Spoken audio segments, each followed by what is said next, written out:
No matter where you grew up, no matter what flavor of racing you chase, there's a list of tracks that almost every racing fan can agree are on their bucket list. For some, it's the high banks of Daytona. For others, the formidable terrain of Mount Panorama. For others still, there's places like Monza, whose concrete and asphalt roads curve through Italian scenery as if they've always been there, like ancient motorsports ruins rediscovered in search of speed. Today, the GT World Challenge America Esports Championship drivers will pair up and race for 3 hours in round 2 of 3 in the Endurance Championship at the Temple of Speed. Hi, everyone. Kyle Heyer joining you alongside DJ Clark and SRO America lead announcer Ryan Marine. Ryan, welcome to Monza, the Temple of Speed, one of the fastest and most formidable racing circuits in the world. So excited to be alongside you and DJ this afternoon. Well, such history at Monza as well, going back to 1922. It's the oldest permanent circuit on the European continent, just the third permanent road course facility or racing facility anywhere in the world when it was built. So much has happened here over the years, of course, renowned for hosting the Italian Grand Prix nearly every year since 1949, but a lot of rich history with sports car racing as well, and we're about to go endurance racing. It should be a blast. And DJ, welcome aboard. You and I covered some of the Bathurst 12-hour just a couple of weeks ago for the GT World Challenge America Esports Championship. We learned a lot of things about how the teams, drivers, and cars raced at Bathurst, but this is very different than Bathurst. It has some similar top speeds, however, it's a lot flatter of a racetrack, but that doesn't make it any easier, DJ. No, it does not. With the high speeds that you mentioned coming around Monza, it almost makes the tight and twisting chicanes around this circuit all the harder to get around. But as is the case with any kind of car that comes to this Temple of Speed, it is all going to be about trimming out the downforce on the car today, maximizing the top speed down the long main straight out of Ascari through the Parabolica, and it's really going to end up to the drivers who can manage that lack of aerodynamic grip that you have to have around here that we're going to see succeed today.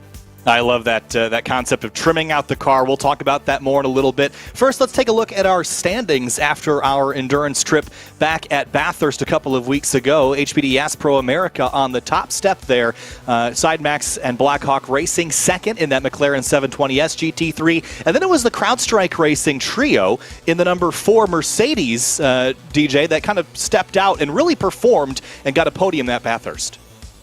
Yeah, they really did. And if you remember, that PPR team was involved in that early incident coming up and over the hill. And so all 3 members of the sister teams had to fight their way back up through the order. And so it'll be interesting to see here today if any of those drivers are able to avoid those first lap incidents and just keep on with the good pace that we saw them have out at Bathurst. And Ryan, at Bathurst, we saw the PPR Esports team fight back from some early issues, but they've got some work to do here today, and there's a handful of other teams that really never got to throw their hat in the ring last time. How about Brian Heitcott or Nick McMillan? They're going to join us this time around. They could be a wild card. They're not on the standings list, at least near the top, but they could be a wild card in today's race.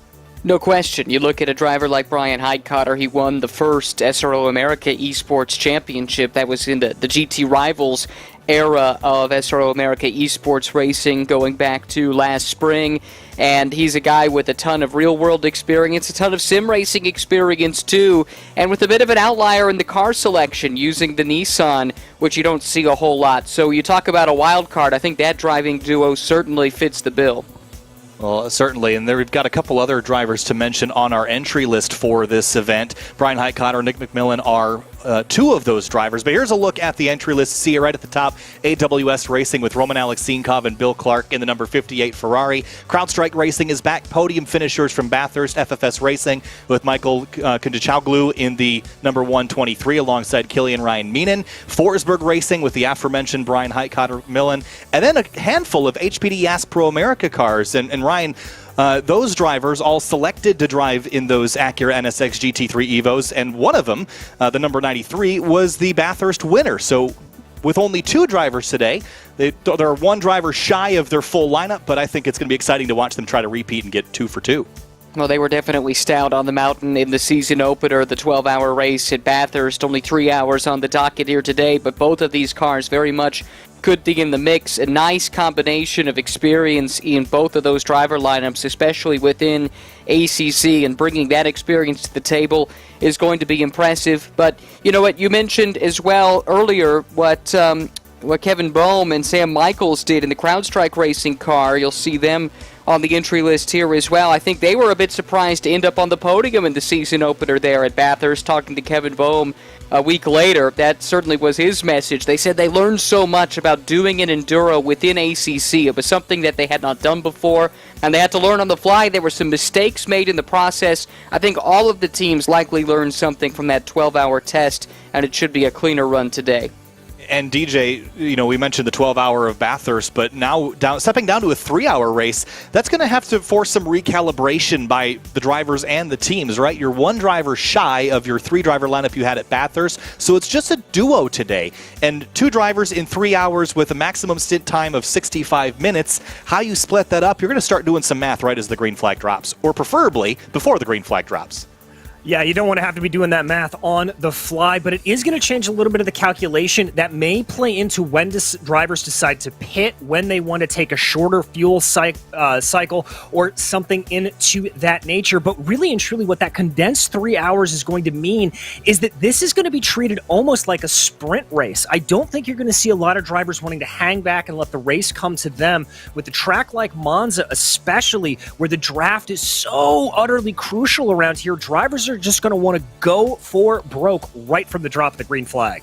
We're going to have 3 hours to talk about the mechanics and the aerodynamics and all the things that make this track very unique, Ryan. But DJ's mentioned a couple times the draft and how much you have to trim these cars out. Long straightaways here and not a lot of corners that require a whole bunch of downforce. So as DJ mentioned, you're going to trim these cars out and they'll be a little bit on edge to drive. So that's a consideration in some of those faster corners. No question about it. It's an interesting track from that perspective. It makes you compromise to a degree that maybe you don't see elsewhere, with such an emphasis placed on the straight line speed here at Monza, maybe more so than any other track within ACC. And the interesting part of that equation to me is maybe you can live with an uncomfortable car for a qualifying run, or maybe even one stint, but for 3 full hours, I think that's where the endurance aspect of this race does creep in, because in general, I do think that is a correct assessment. 3 hours isn't that long. You don't have the time to recover like we saw in the 12-hour a couple of weeks back, but can you deal with an uncomfortable race car for the course of a full 3-hour race? I'm not sure that that's going to be universally true, and those that can and can minimize the mistakes that might come with running a trimmed-out race car, they're going to come to the front. Well, there's a lot of working around the race car that you're going to have to do today, but we did have a driver with the HPD track preview show us what a lap around Monza looks like. It was Josh Staffen. Here's our HPD track preview from Josh Staffen. Hey guys, Josh Staffen here, driver of the 94 Acura NSX GT3 Evo, and here's a Honda Performance Development lap around Monza in Italy. Running down the start-finish straight into turn 1 for one of the best overtaking spots on track. We brake at the 150-meter board on the left side, show braking towards the first apex, keeping the car tight to the left side of the track, smoothly getting on power while using all the available runoff on the right. Coming through the sweeper of turn 3, do your best not to crash here as it's not a real corner and you should be taking this flat. Coming into turn 4, we look for the orange marker on the right side just after the 150 board, dropping down to second gear, using as much of both curbs as possible, getting on power between the apexes and using all of the runoff. Turn 6, we brake past the 100-meter board on the left, keeping the car on half throttle through the apex and using all the runoff on exit. Watching for the 50-meter board on the left, cutting across the apex and using all of the exit to come onto the back straight out of turn 7.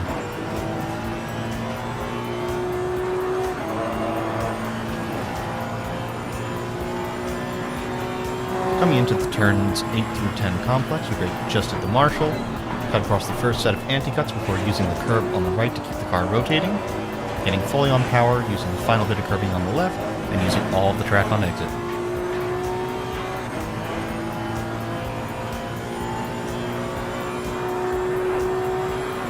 Into Parabolica now, we brake between the 100 and the 50-meter board on the left, take the apex midway through, waiting to get on power, trying to make sure the car doesn't wash too wide, before bringing it back to the right side of the track to complete a lap around Monza in Italy.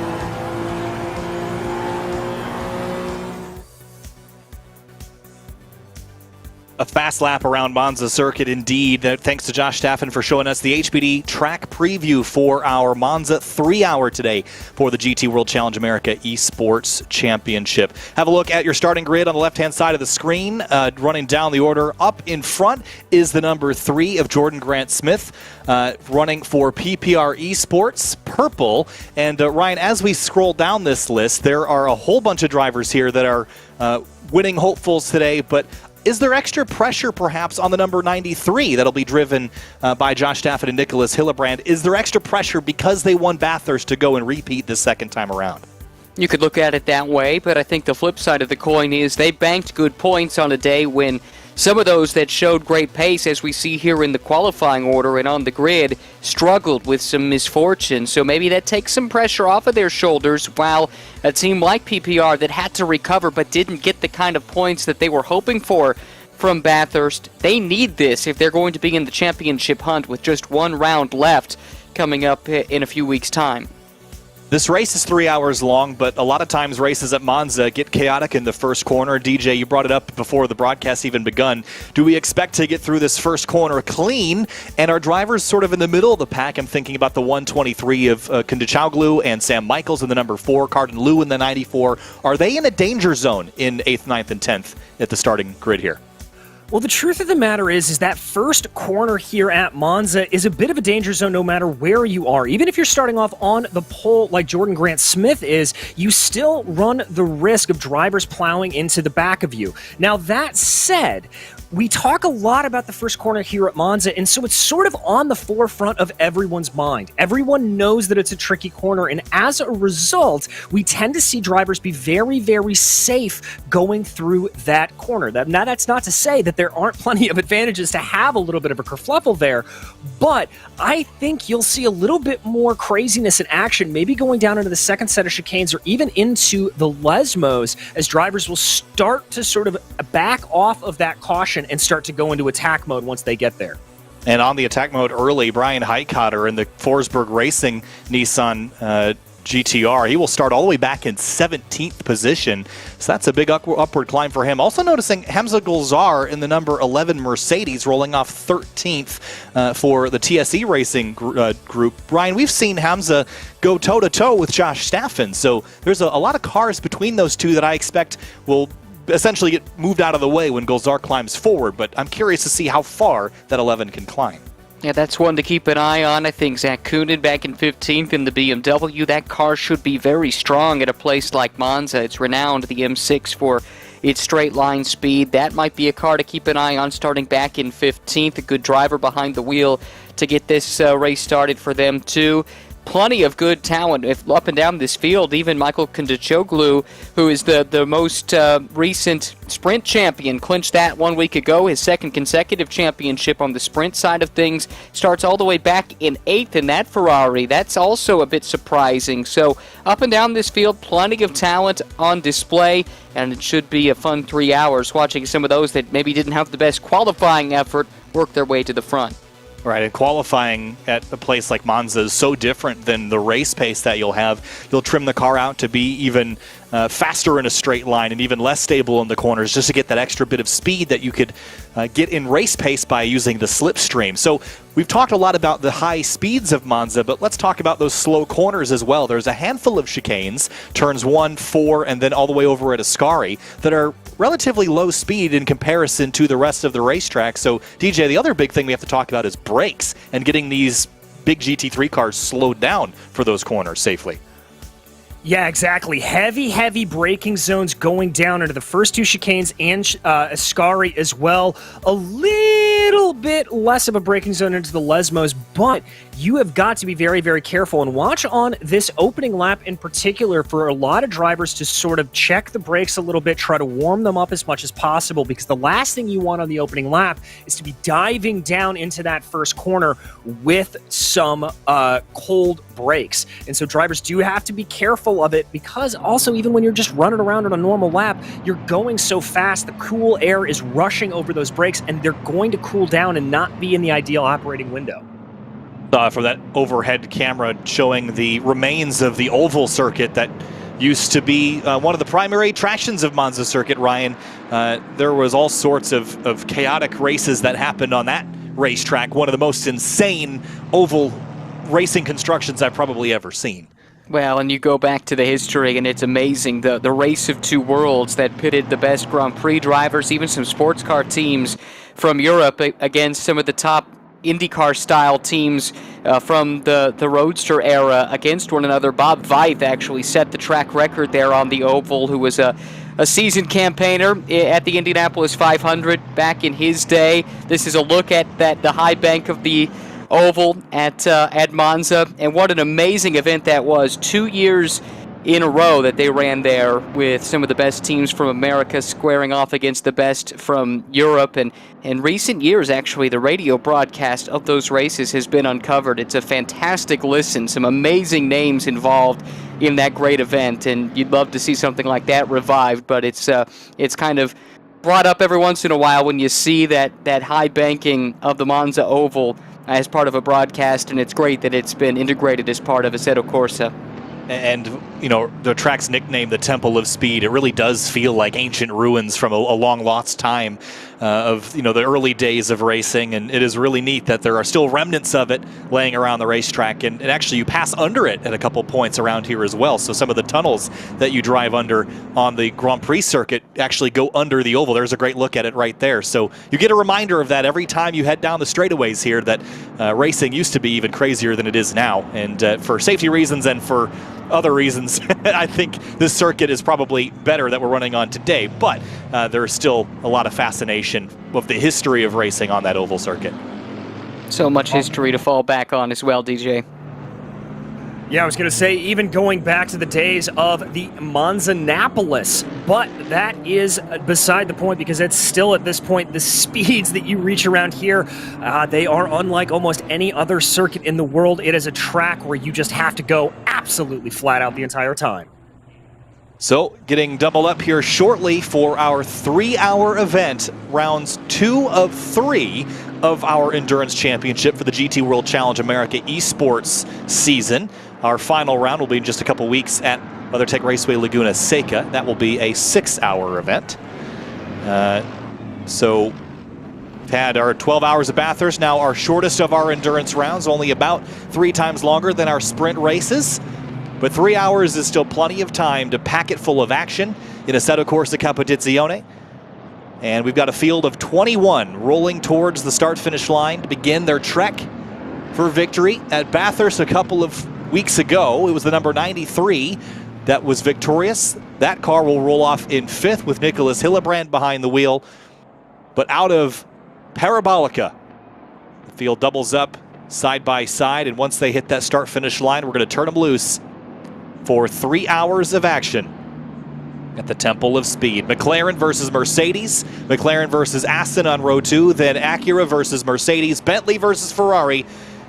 Lots of manufacturers, lots of names, lots of drivers, lots of teams. Green flag flies, we're racing at the Monza 3-hour for the GT World Challenge America Esports Championship. Ryan, as they storm down towards turn 1, a couple cars crowding over. Rodriguez pops to the line for a moment, but here comes one of the other McLarens. That's Oliveira down to the inside.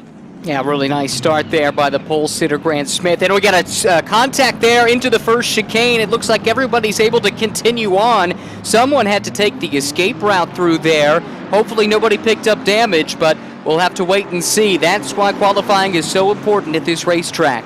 Dramatic start and lots of drivers scattering out of the way here, DJ. But on the run down to turn 4, that Mercedes is, I believe, the Cody Pride car. Is that the pole-sitting car that ran wide?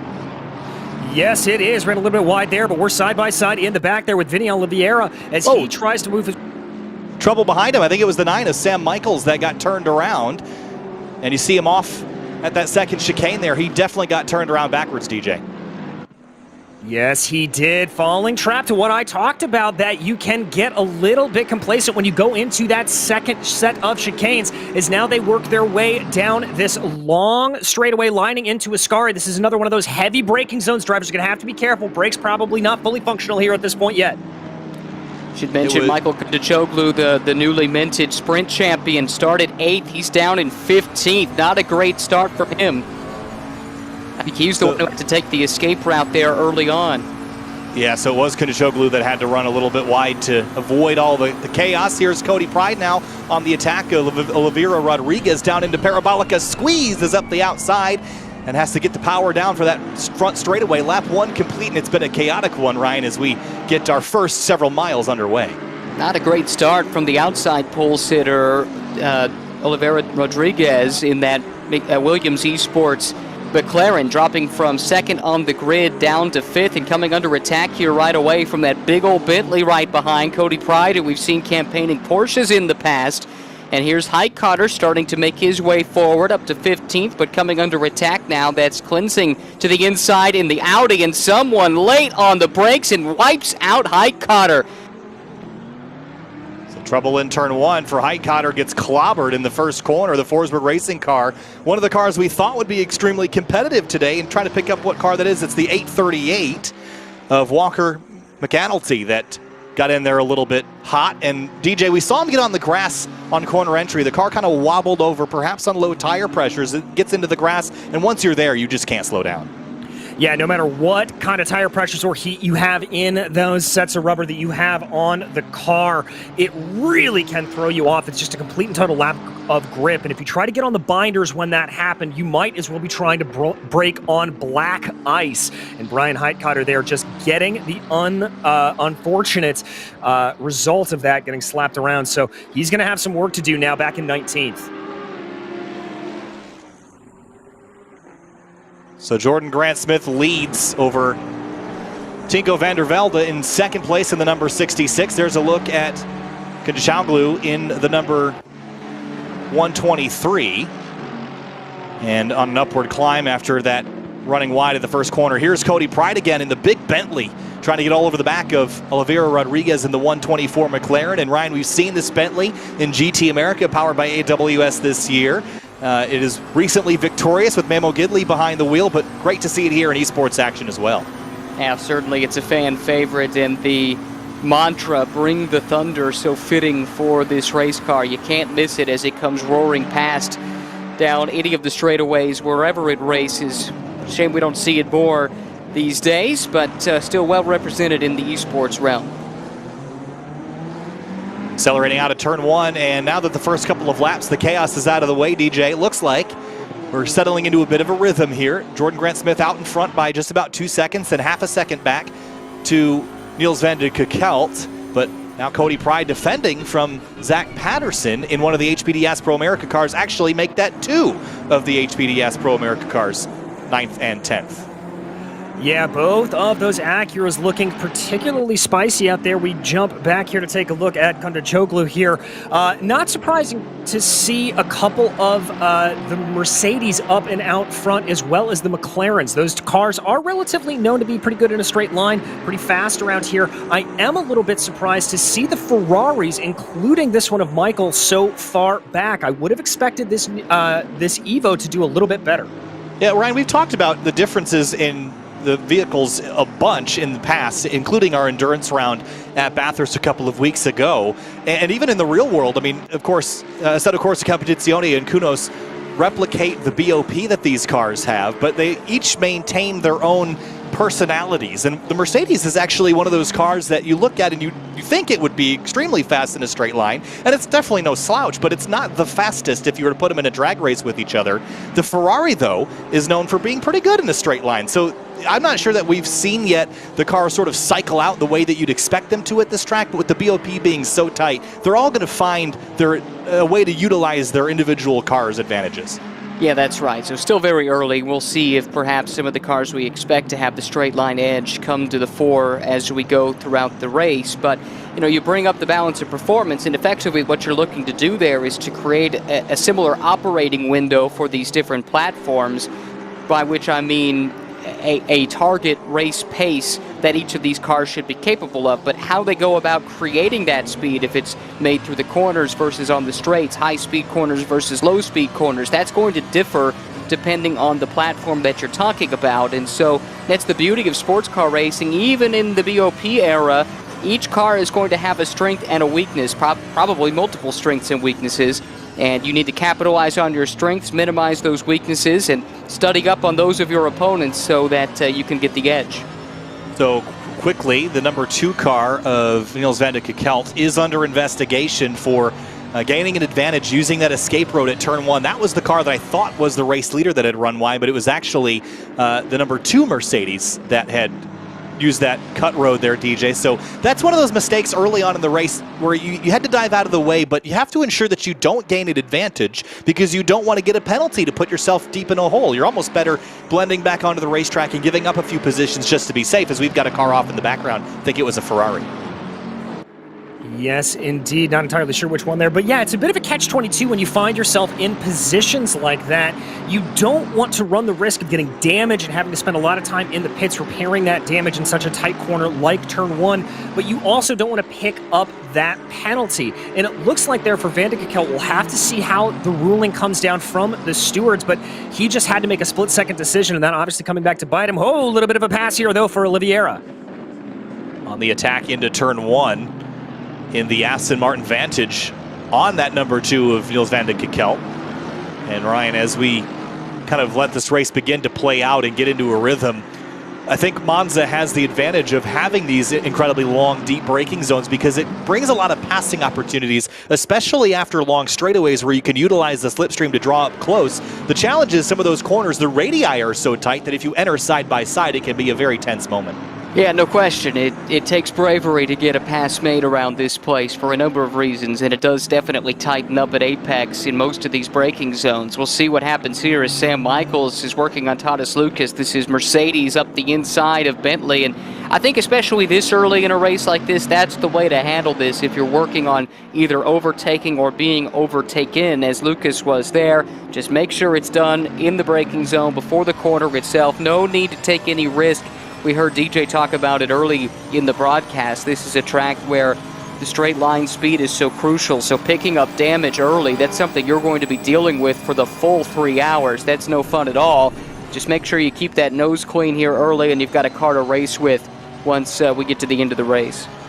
Drew Ascari now watching on board with the number 88 of Salomon, chasing Hamza Golzar in that number 11 car. That was a car I thought would climb forward, and indeed he has in the Mercedes, but he's got pressure now from the Porsche in behind. That's the highest running Porsche. Battle for 6th place happening here. Make that 5th place, actually. The blue and white McLaren is Oliveira Rodriguez, and Cody Pride is the number 1 Bentley, DJ. Yeah, and Cody Pride did a good job to get to the inside of Parabolica and just try to limit the run there out of that 124 McLaren. Now both cars down onto the binders. That's going to be Pride on the inside line, but it'll switch back here to Oliveira Rodriguez. They think that's going to go to Pride, but that's also going to bring in Patterson behind him in that Acura. So Patterson approaches in one of the several HPDS Pro America Acura NSX GT3 Evos. And looking aggressive on the back of Oliveira Rodriguez here, Ryan, into turn number 4, the chicane, the left, the right, use all the curbs, but Patterson is there.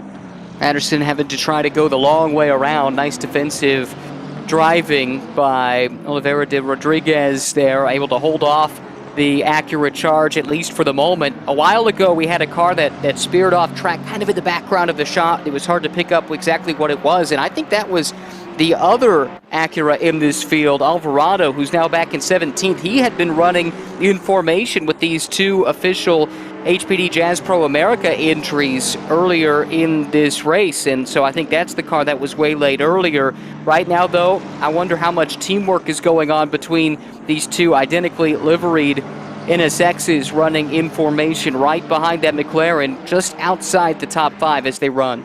I love you bringing up the teamwork aspect here. At a place like Monza, you can utilize that, use the slipstream, almost bump draft Talladega style around a place like this. You have to be cautious with that, but it's something you can do. And the other thing you can do is just cut your teammate a break, DJ, and that often sometimes is just as helpful as using the slipstream.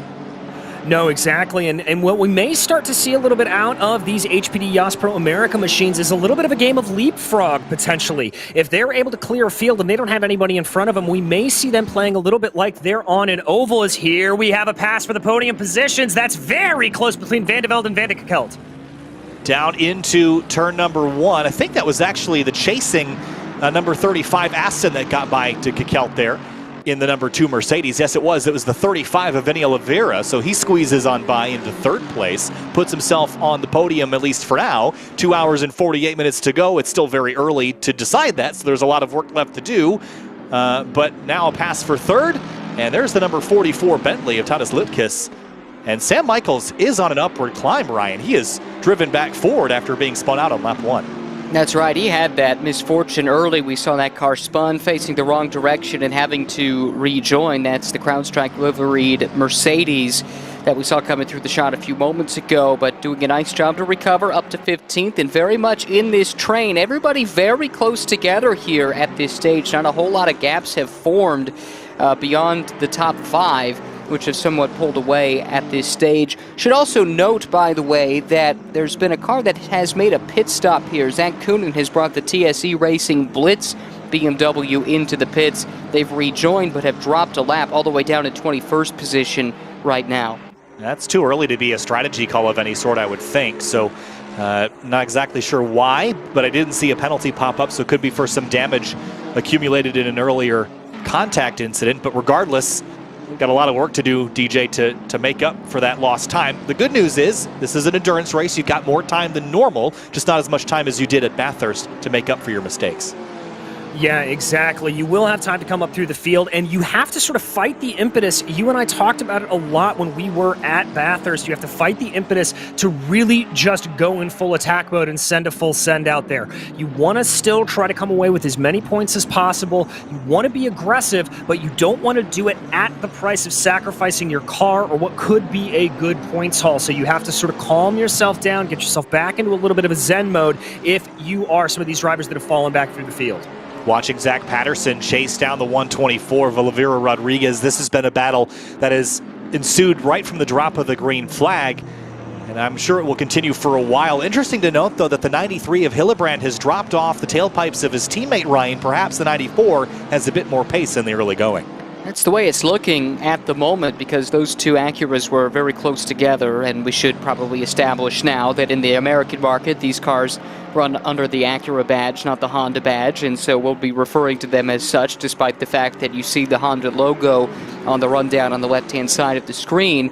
But I've been interested by the start here for Igor de Oliveira Rodriguez. He qualified second for Williams Esports, but did not have a great start to this race. Dropped back a couple of positions right away and has not shown the kind of pace in the race that he had in qualifying that locked down that spot on the outside of the front row. Right now, though, it does seem like he's settled into a bit of a rhythm. Don't see Patterson closing in at this stage, and if anything, it looks like that McLaren is starting to run down the Bentley that made the pass just a few laps ago. Here's Nicolas Alvarado in the number 89. This is one of the other Acura NSX GT3s, and I believe the one that you referenced a little while ago, Ryan, that is trying to claw his way back forward. Right behind is Grant Klinsing in the number 33 Audi, one of, I think, the only Audi that we have in this entire field. Interesting to note, just one Audi and no Lamborghinis in this field, DJ. That is a bit of a surprising omission, but Klinsing trying to chase down that Acura just ahead.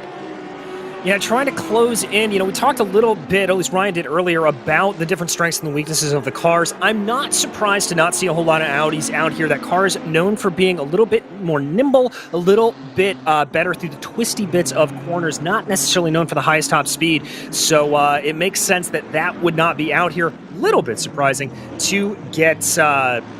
to not be seeing the Lamborghinis, though, as you said, but I'm seeing that we have a penalty here for Van de Kekelt in that number 2 Mercedes. And that was potentially for that escape road choosing back at the initial start. And yes, it is. So getting confirmation that it was for using the escape road to gain an advantage on the opening lap. And Ryan, perhaps in the moment, all you're doing is focusing on avoiding the carnage and collisions, but perhaps a bit of an oversight there in collecting a bit of time and not giving it back. Yeah, that's a tough thing, and maybe that's a case where you need a team helping you out to try and establish where you were prior to having to go on that escape route and making sure you give back any positions gained. You'd think that he might be able to keep an eye on that from the cockpit, but you've got a lot going on. Nevertheless, that's going to be a very costly penalty, running right now 4th just off the podium, certainly in contention for the podium as we see it right now, and a drive-through here fairly costly given the high speeds of this circuit. Teammate Cody Blanton will have some work to do a little bit later today, but still plenty of time left to recover from something like that, at least drawing their way forward back through the order. I do think, though, and DJ, you can correct me if you think I'm wrong here, that in a 3-hour race, unlike the 12-hour that we saw, a penalty will probably disqualify you from having a realistic shot at winning this race, just given that the number 3 car is out front, and you see some more contact there happening. The number 3 car is out front. The number 66 is out front. It's going to be hard to expect all those cars to have mistakes and issues in a 3-hour race, especially at a track that is fundamentally lower risk than a place like Bathurst. Very much so. And the other thing that is going to come back to bite that number 2 machine is the fact that you're going to lose out on the draft. You gain a couple of tenths of a second, if not a full second. Each lap, you're able to tuck up behind somebody and take full advantage of the draft. So he's going to come out without anybody around him. And that's really going to hurt his lap time as this battle continues here for P6. Wow, look at that. Patterson gets by Oliveira Rodriguez in the first of the 2 Lesmos, and now is making an Acura sandwich here on the back straightaway heading towards Ascari, Ryan. That was a phenomenal move in a place you don't typically see a lot of passing because he's trying to ride the inside rim there and carry the momentum. But here comes Nicolas Hillebrand now into the mix. Yeah, look, here's a move up the inside, and it all goes wrong. Contact sends Igor de Oliveira Rodriguez around. We can see him on that cutout on the bottom right of the screen trying to recover. I think the stewards are going to take a nice close look at that because I'm not sure there's much Igor could have done. No, that was definitely, well, I don't want to say definitely. That was on Hillebrand, I believe. I think it was a bit of a late dive, but there is an avoidable contact penalty. Time penalty to the number 1 car for avoidable contact for getting into the 93. So there's a +10 for Cody Pride, and that has to be served on the next pit stop. So that will hold them up just a little bit. That kind of penalty, DJ, I don't think is a disqualifying one. I think you can easily claw your way back, at least getting something like that early in this race. If you get that on the last fuel run, you're in big trouble.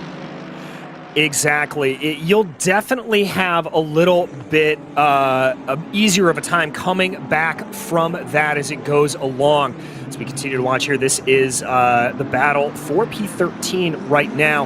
And remember, with that time second penalty, you'll just have to stay stationary in the box for an extra 10 seconds. So you'll find yourself shuffled down the order a little bit, but you'll be able to come out at least in fighting shape. It's not nearly as dire as that drive-through that the number 2 is going to have to serve. Love this AWS livery on this number 58 car of Roman Alexeinkov, teamed up with Bill Clark, who, Ryan, you and I have seen both Roman and Bill Clark running in the CrowdStrike Cup Virtual Racing League, and they've really built a pretty good team here, and they're probably going to move forward throughout the rest of this race. Good pace that they're on right now. We'll see if they can move up closer to the top 10.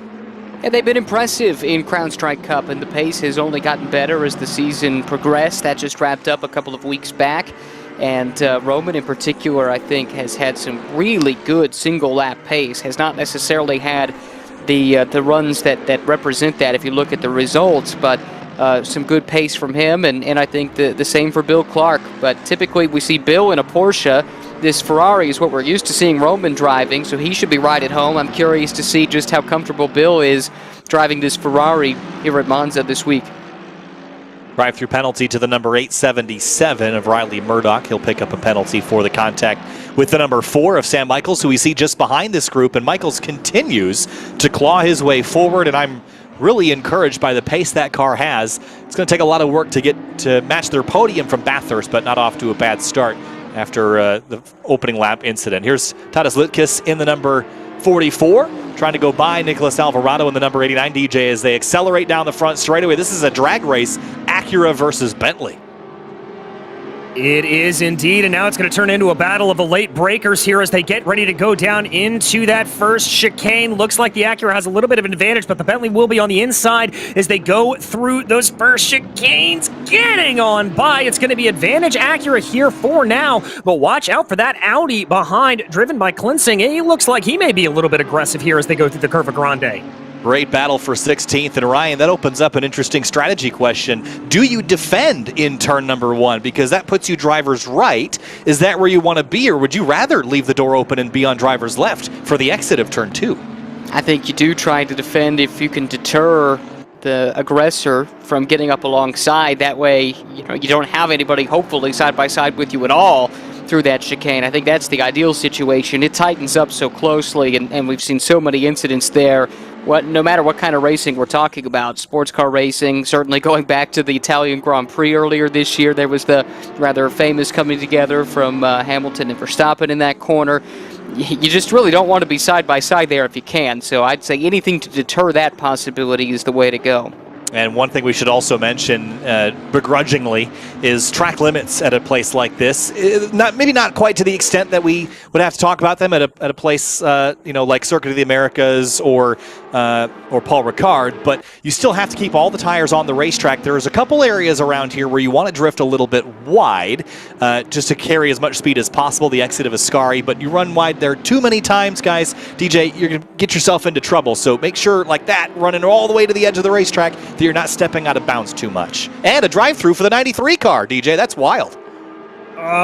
Nicholas Hildebrand getting the hit there with that. That is going to hurt him for sure. That is because of the avoidable contact there with the 124 Williams Esports racing machine as we watch Liutkis here trying to make that Bentley go around the outside, maybe looking for a little bit of a crossover, but it's not going to go at the moment. And yeah, as you said, the places where you can pick up that those off-track penalties, really on the exit of the Lesmos as well. Lesmo 2 is an area that you can get it, but outside of that, this is a little bit of an older school circuit. If you step out of line here, you're going to know it. You're going to find yourself out into the kitty litter or on the grass. There's not all that much area to run wide.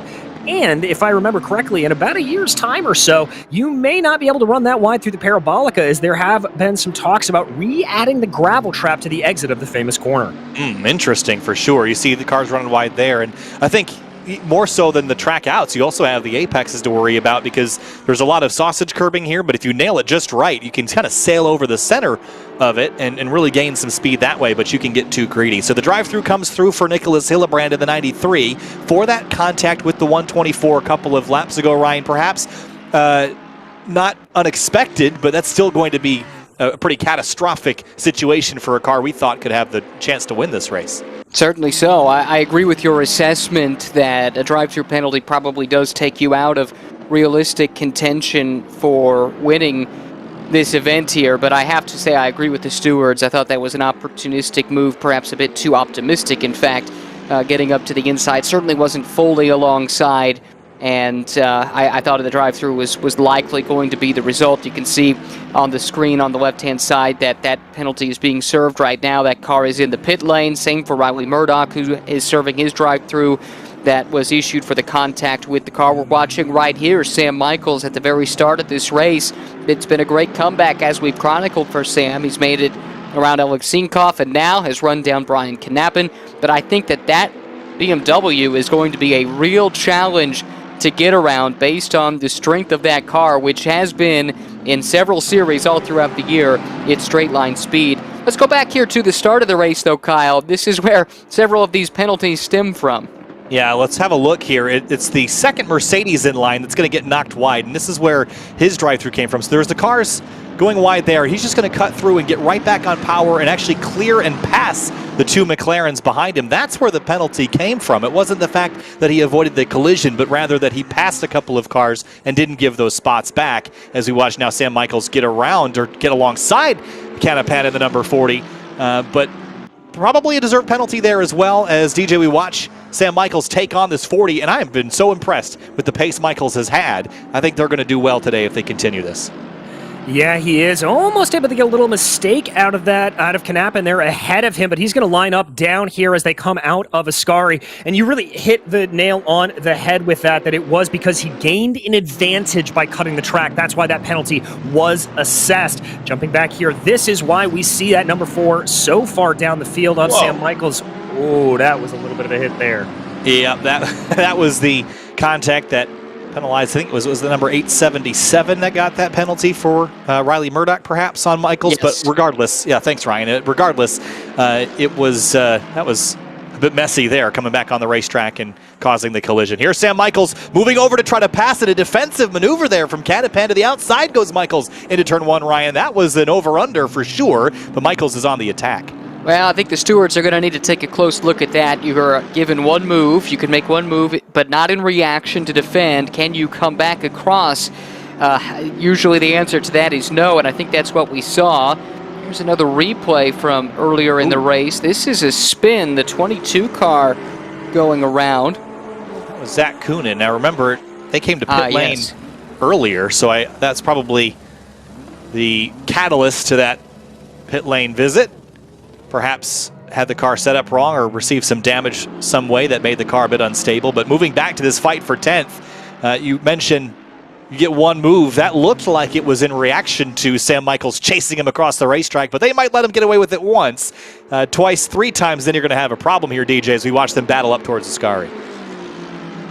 Yeah, indeed, and especially cutting that far down, almost pushing Michaels down onto the grass, but Michaels, not to be deterred, he's going to try around the outside, gets a little bit of the grass coming into Ascari. He's now going to favor back. Whoa! That was a brave move from Sam Michaels in that CrowdStrike Racing number 4 Mercedes, and it paid off in spades.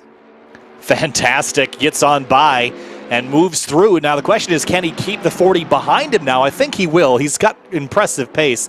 It's a long way up to the next driver on the list, which is the number 124 of Oliveira Rodriguez. So Michaels is going to have a bit of a lonely time now for the next little bit. But, Ryan, I think he's got a lot of pace, and they've got a lot of time with him left in this car. It's only been a half hour. He's already driven through half the field. Well, remarkable stuff, because we saw that replay of what happened to him at the start of the race, and the whole field streamed by at that stage, and now he's back up inside the top 10. What a move that was, though, into Ascari to make that work, and you almost have to make that pass that way when you're at a straight line speed deficit, as this car is here. That's the challenge that he has, trying to get around the BMW. A couple of times he'd be able to pull up alongside, but by the end of the straightaway, the strength of that BMW has allowed him to pull ahead, as we see another battle here into one of the chicanes. That's Golzar dropping a spot there to the McLaren, the outside front row starting car from Williams Esports. Here's another look at the contact earlier in the race on the opening lap. There's the 1 and the 93 that got together, and that somehow worked its way out. I don't think there was any major dramas after that, just a touch here and there, but Golzar now chasing the 124. Did that look peculiar to you, DJ, that the 11 sort of dropped back a little bit? Yeah, it did a little bit. I wonder there if Golzar just kind of wanted to let that Williams Esports machine by, recognizing that just how much speed the 124 McLaren has, and say, you know what, I don't really want to let this play out. I don't want to fight for it and lose any extra time as we jump back for another replay here. This is a pass going into turn 1. This was the 35 car of Vinny Oliveira around the outside, and a bit of a touch with the McLaren, and sends him for a bit of a half slide, half spin. And Ryan, that first corner is so slow that you're basically relying entirely on mechanical grip and just a little bit of a knock sideways. You don't have any aero to lean on. The good news is you don't slide very far because you're only doing basically under 50 miles an hour. Yeah, that's right. That was for the second spot, by the way, so that had some big-time consequences there, and that's what I was talking about earlier. It's just not a corner you really want to be side-by-side in, because your fate is outside of your own hands at that point. It takes a lot of cooperation to make it through this twisty section right here, side-by-side with somebody else, especially in a big wide GT3 car. Here's Niels van de Kekelt in the number 2, recovering from the drive-through penalty for using the escape road to gain an advantage. And you can see at the bottom of the stacker there on the left-hand side of the screen, it is truly an uphill climb from here, DJ. So a lot of work for Kekelt to do, and teammate Cody Blanton, but they've got the pace to do it. It's just going to come down to attrition for other drivers is how far they can actually climb. I'm confident they can get back in the top 10. Beyond that, it's going to be a pretty hefty lift. Oh, no, it for sure is. And remember, this is very similar to what happened to them at Bathurst. A little bit of a look into the inside going to the first Lesmo there. Remember, this is one of the cars that got shuffled down the field. Oh, pushing a little bit too hard there was Van de Kekelt as he ran a little bit wide on the exit of the first Lesmo. I think despite that cool exterior, he's seeing a little bit of red. And looks like he may be pushing the car a little bit, just trying to claw back as much as possible. We see also in behind, just at the back of that shot, the number 93 of Hillebrand also trying to recover from a penalty. So there's a handful of drivers that have sort of gotten their detention early in the race and have to dig their way out of it now. But Ryan, we're only 32 minutes into this race. It really has just begun. So there's still lots of time for things to play out. But for Jordan Grant-Smith in the number 3 PPR Esports purple car, he's very well clear of the field, 5 seconds in front of the number 35 Aston. He's doing exactly what he wanted to do, and unfortunately for him, that's kept him off of our screens because it's been so good for him. Here's the fight for second, though. It's back on. Tinko van der Velde in the McLaren wants to get that spot back after losing it to Oliveira just a little while ago. We saw that in a replay. Meanwhile, on the right-hand side of the screen, another attempt here by Van de Kekelt to make his way back by. This is the car, this Mercedes, that finished just off the podium at Bathurst. They had such great pace in qualifying and then were forced to go on that comeback drive that was so close to netting a top 3 position. It's looking like a similar day, though, today. Buried down the order, now up to 16th after that pass just a moment ago, and not nearly as much time to rebound as we saw at Bathurst, which was a 12-hour event. Well, we know the cars and the teams are fast, but DJ, this is an endurance race, right? The outright speed will win you a qualifying race. It's not going to win you an enduro, though. And, half the battle is just getting to the end of the race, and that has seemed to be a bit of a challenge, at least to do it unimpeded by penalty or contact. So the 2 and a couple of the other drivers out there, they've got some things to work on for that final race at WeatherTech Raceway Laguna Seca. You got more time again at that race, but you still want to spend all your time up front, not spend your entire day digging yourself out of a hole. No, you really don't, and especially at a place like Laguna Seca where it's very, very difficult to get a pass made. You do not want to run afoul of the stewards or find yourself back in the field, as you will be struggling big time as they go along. But now for this moment, just trying to work their way forward here. Thankfully, they'll be able to use the draft, get some good passes done. I agree with you that I think Van de Kekelt could find himself in the top 10. The other thing that it may do is they may opt to go on a little bit of an alternate strategy here, see if they can use that to leapfrog them a little bit forward, maybe run up with some cars that are going faster and use the draft of those faster cars to try to just sort of pull themselves up through the field.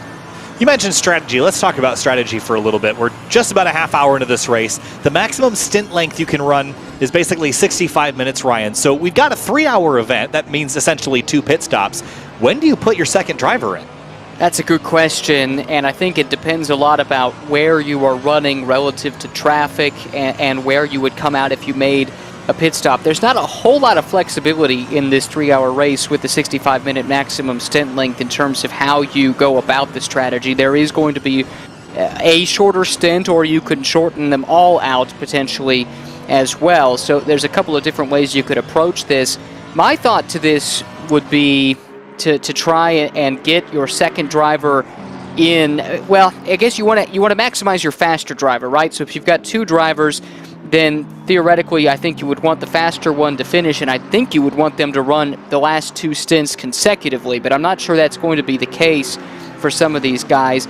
Ultimately, what I think you're looking for is when you get close to your window, when you can start to make the pit stop and still be able to make it in those 2 stops, then you're going to start paying attention to, all right, am I being held up by the car in front? If I make a pit stop now, could I find clean track, or could I find a fast car to draft off of, like DJ was talking about? And if so, then you try an undercut strategy to get out, run some fast laps, and try and leapfrog the competition. But again, because of the stint length rules and because it's not a super long race, there's not a ton of flexibility available to these teams from a strategic point of view. Definitely can't mess around with when you pit so much. It's more about when you put that second driver in. You put him on the first stop or the second stop. If you're Jordan Grant-Smith and you're out front right now leading by 5 seconds, I don't think you upset the apple cart. I think you just continue to do what you're doing, DJ. But if you're Oliveira or Tigo van der Velde, you might want to switch up the driver and put a different arrow in the quiver and see which one's sharper at this point in the race. For sure, Kyle. That's really kind of what I was thinking about with it is you want to just feel the mental state of your drivers and where they are. If you're putting in purple sectors, you don't want to pull that driver in the car early. But if you've had a little bit of an incident, if you're maybe feeling a little bit of the red mist, you may want to pull that driver in the first stint, put your second driver into the car, and then play it by ear when you get into that final pit stop. That may be a little bit of what we see, is just see who's able to go faster, and drivers and teams will decide in the moment on the second stop who they want to put in the car. Why endurance racing in Assetto Corsa Competizione or any sim for that matter is really interesting because, there are teams out there that have, strategists in the sim racing world, but a lot of the times it's just up to the drivers to make those decisions. So Ryan, not only are you the driver and the competitor, you're also the crew chief, car chief, and strategist all at once, and that gives you more things on your plate to think about.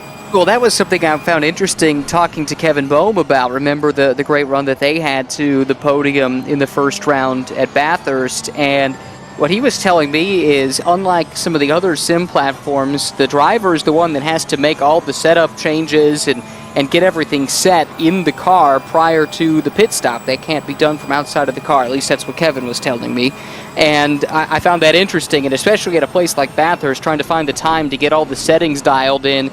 They had a couple of instances where they didn't select the right set of tires and they put on an old set that had been used up, and that led to them making an additional pit stop, things like that they had to adjust to on the fly. So yeah, they can get some guidance over the radio, but a lot of it does still come down to the guy behind the wheel making those adjustments on the fly and making sure everything is set in time for the pit stops. I think a place like Bathurst, Ryan, as you mentioned, you don't really get much of a chance to take a breath, but here at Monza there's at least 2 or 3 chances where you can take a moment, DJ, and just kind of breathe for a second and kind of refocus your thinking, look down, check all of your gauges. You have more of that here at Monza than you did at Bathurst. That will help in the making strategy decisions area. You'll have more time to think about that. But let's also remember that on the straightaways here, you're still racing, and racing more so because the straightaways are so long that you're actively attacking or defending every time you accelerate out of a corner. So in some ways, this racetrack is as racy on the straightaways as it is in the corners, and that can also be a distraction. No, exactly, Kyle. And if you're Jordan Grant-Smith right now, for example, you're going to be able to take full advantage of those straightaways to be able to talk to your team and be able to get those sort of strategies worked out. But if you're Tinko van der Velde right here, you are focusing on the strategy of driving in the moment. Where do I poke my nose out? Do I try to force Oliveira here into a little bit of a mistake? Do I do this or that? How do I do it? And when you're on these straightaways, you've got to be so dialed in. And you're also thinking into that corner ahead. The last thing you want to do is blow your braking zone and overshoot the chicane. So you really don't have as much time as you would think to stop and take a breath at a place like Monza. So interesting to note that Jordan Grant-Smith is out front in the number 3 Mercedes, but that gap is slowly closing down. It's got a good battle here between Heitkotter and Hillebrand as we watch these two fight for 17th. Keep an eye on that lead because the Mercedes can't quite make a full stint on the qualifying fuel map, so it has to run on map 2, so that will lower the horsepower level just a little bit, and that will let the Aston Martin close in for Jordan Grant-Smith. So that's something to consider. The Ferrari also has to run a fuel save map to make it to the end of the stint, but it has a couple more options available and less pace loss to make those changes. So Ryan, going back to crew chief, car chief, and strategist, you also have to battle changing what engine map you need to be in and know that you need to do that, because imagine you just run the highest burning fuel map in the car, you'd be out of gas by the end of the first stint. Well, hopefully that doesn't catch anybody by surprise. I'd be surprised if it did. These are, in general, very well-organized teams that are racing at this level of esports, and I think they've probably done enough testing to know exactly what they need to do. And there's a couple of things that they can do, too, to save some fuel, in addition to changing the fuel mapping that might not be quite as difficult from a pace loss perspective. There's various techniques that can be utilized. Certainly, if Jordan Grant-Smith starts to encounter some lap traffic, there's some ways he can utilize that to help to save the fuel as well. but without a doubt, using some of those tools at your disposal within the cockpit, most notably the fuel mixture settings, those are a surefire way, and the teams are going to have some data on the fuel burn difference and pace loss difference between the different settings that they have on their wheel. Here's Van de Kekelt on the attack for the Audi of Klinsing, just ahead of him in Parabolica. Also that battle for second, including Tinko van der Velde, very similar to how we saw van der Velde defending from the number 94 back at Bathurst a couple of weeks ago. As that 66 is very used to being stuck in line with another driver, as we watch Kekelt now behind Klinsing on the front straightaway here, DJ. 2 hours, 19 minutes to go, and the battle for second is on. It is indeed. Ooh, a little bit of a good run there, trying to make some moves into the second Lesmo. I think there may have been a little bit of contact there between Oliveira and van der Velde, but they are really pushing it here. Looks like Tinko didn't get exactly the run he wanted to out of the second Lesmo. He was threatening into the second chicane. I don't think he's going to have the move done going down here into Ascari. Now it's all going to be about setting up Parabolica, Kyle. That's where you want to maximize your speed on corner exit to try to take full advantage of the draft. All the way to the edge of the gravel trap at the exit of Ascari. Now, Ryan, this becomes a chess match at 170 plus miles an hour. Do you make the move into Parabolica, or do you wait for the opportunity at turn one? Which is better? Is there a better decision, or do you just kind of take what you can get? I think you take what you can get, and at this stage in the race, yes, we talk about it being a 3-hour sprint in its mentality, but you also have to keep the full perspective in mind, which is there's still a very long way to go as the battle continues here. The lone Audi in the field on the defensive and not cutting any slack for Van der Kekelt, who is making his comeback drive, able to make it through without any visible damage to either of those cars. I think the stewards will probably look at that as a racing incident and give another spot to that Mercedes that's now up to 14th in its recovery drive. I think Calvin Fish would probably call that argy-bargy. I think he would, and a change in position? No, it's still the McLaren chasing the Aston. But yeah, that definitely falls into the argy-bargy category, I think it's safe to say. All right, avoidable contact to the number 11. That's a drive-through for Hamza Golzar. That's a big impact for the number 11, because Hamza had climbed up pretty significantly forward in that Mercedes. And a 10-second time penalty to the number 2 car for the contact between the number 44 and 5. Interesting. It so a couple is. more penalties. Sorry, go ahead, Ryan.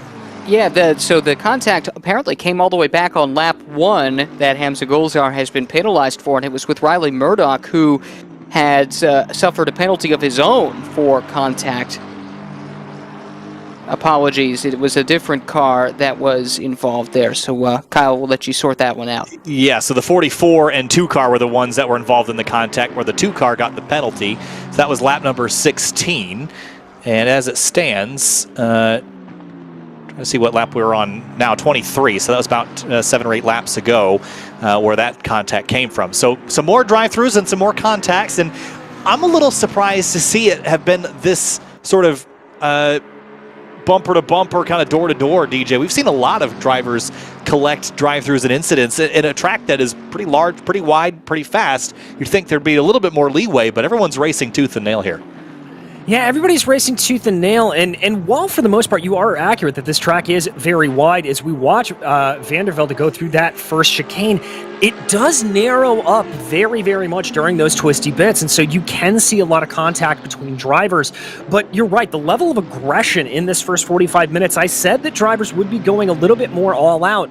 Kyle, I did not expect them. Whoa! Wow! Oh, that's a big moment for Riley Murdoch. He gathers it back up, and it was that Wes McAnulty in the number 838, I believe it is. Those 2 cars got together in a big way on the entrance to Parabolica, Ryan, and somehow they gathered it up. They did, and that lets us focus in on this fight here. Hillebrand trying to recover from his drive-through penalty. He's made it up to 16th. This is working on 15th. You can give him that spot into the first chicane. That's the way to get it done, not even side by side. That pass was made even before they turned in for the first chicane. Yeah, going back up to our battle for second place now. Still the Aston leading the McLaren, but only a couple car lengths between them for the moment. So Van der Velde cooling off for a moment. You see them running all the way out to the edge of that gravel trap and using every inch of racetrack that they can. It's generally accepted as fair game out there, DJ. But as you head down to Parabolica and then onto the front straightaway again, they call this Parabolica because of the shape kind of having this decreasing radius and then an increasing radius at the exit again, very much in the shape of a parabola from up above. But as we enter this front straightaway again, Van der Velde is going to get into this slipstream here, DJ. And is it worth trying to get by the 35 right now, or do you think they should sort of be working together to try to run down the 3? Well, especially with what we know about the Mercedes having to go into fuel saving, and rest assured anybody who's not driving a Mercedes will know that just as well as anybody who is. I think it's time for them to play a little bit of leapfrog. The 35 and the 66, they're still about 5.5 seconds behind. Ooh, is McNulty there? McNulty going very, very wide. I think that's going to open up the position there to Heitkotter to get on by him. But yeah, you want to play a little bit of leapfrog. Try to push your way forward. See if you can reel in that gap. It doesn't seem like the brightest idea to just be going at it tooth and nail with each other. You want to play nice here to try to maximize your chances to win this race. That was Riley Murdoch that got by the number 838, but great style by McAnulty in the jacket that he's got on. It looks great down there, Ryan. But as we continue to watch this battle for a second, your thoughts on working together, Ryan, versus staying in line and or going out of your line rather to pass that driver in front and try to take on the leader yourself? It depends on the set of circumstances, I suppose. This early in the race, if you don't feel like you're being held up, then yeah, you do cooperate to some degree. But if you see that leader starting to gap you a little bit and you feel like you've got more pace than the car ahead, I think that's when the impatience starts to creep in and you start to look for a way by. But it's never easy for a racing driver to sit and wait. It's never easy to be the second car in a line as far as the cooperation goes. It's much easier to say, well, let's work together when you're the one out in front, I think it's safe to say. That's probably very, very true. Here's Roman Alexinkov in the number 58 AWS Ferrari. Great climb forward for Alexinkov in this race. Now all over the back of the BMW M6 of Canapan. And Ryan, briefly, I wanted to talk about this BMW platform because this M6 in the real world has gone a way big slide for Canapan at the exit of Ascari. He will likely give this spot up, but BMW has a new entry for 2022 and one that we will perhaps see in Fanatec GT World Challenge America powered by AWS. Indeed, we will. I think there are several teams that will be campaigning the new BMW M4 GT4, or GT3 rather. There is a new GT4 model coming as well, but the GT3 M4 is coming and will be making its debut on North American shores looking ahead to next year. It's already made a couple of race appearances in Europe, including at the Nürburgring as part of the NLS Championship, and it raced in the Fanatec GT World Challenge Europe Endurance Cup powered by AWS Finale in kind of a non-classified experimental class, I guess, if you will, because the BOP hadn't been set yet. But that was an important race from the series organizers' perspective to see the car run, get some data off of it in real time on Pirelli tires, and that gives them a bit of a heads up trying to set the balance of performance looking ahead to next year. This M6, it's long in the tooth, I think it's safe to say, but it's been so successful. Several wins at major races over the last few years, including the Total Energies 24 Hours of Spa just a few years back, the Indianapolis 8-hour in the first running of that race, among others, a big victory at the Nürburgring 24 last year too.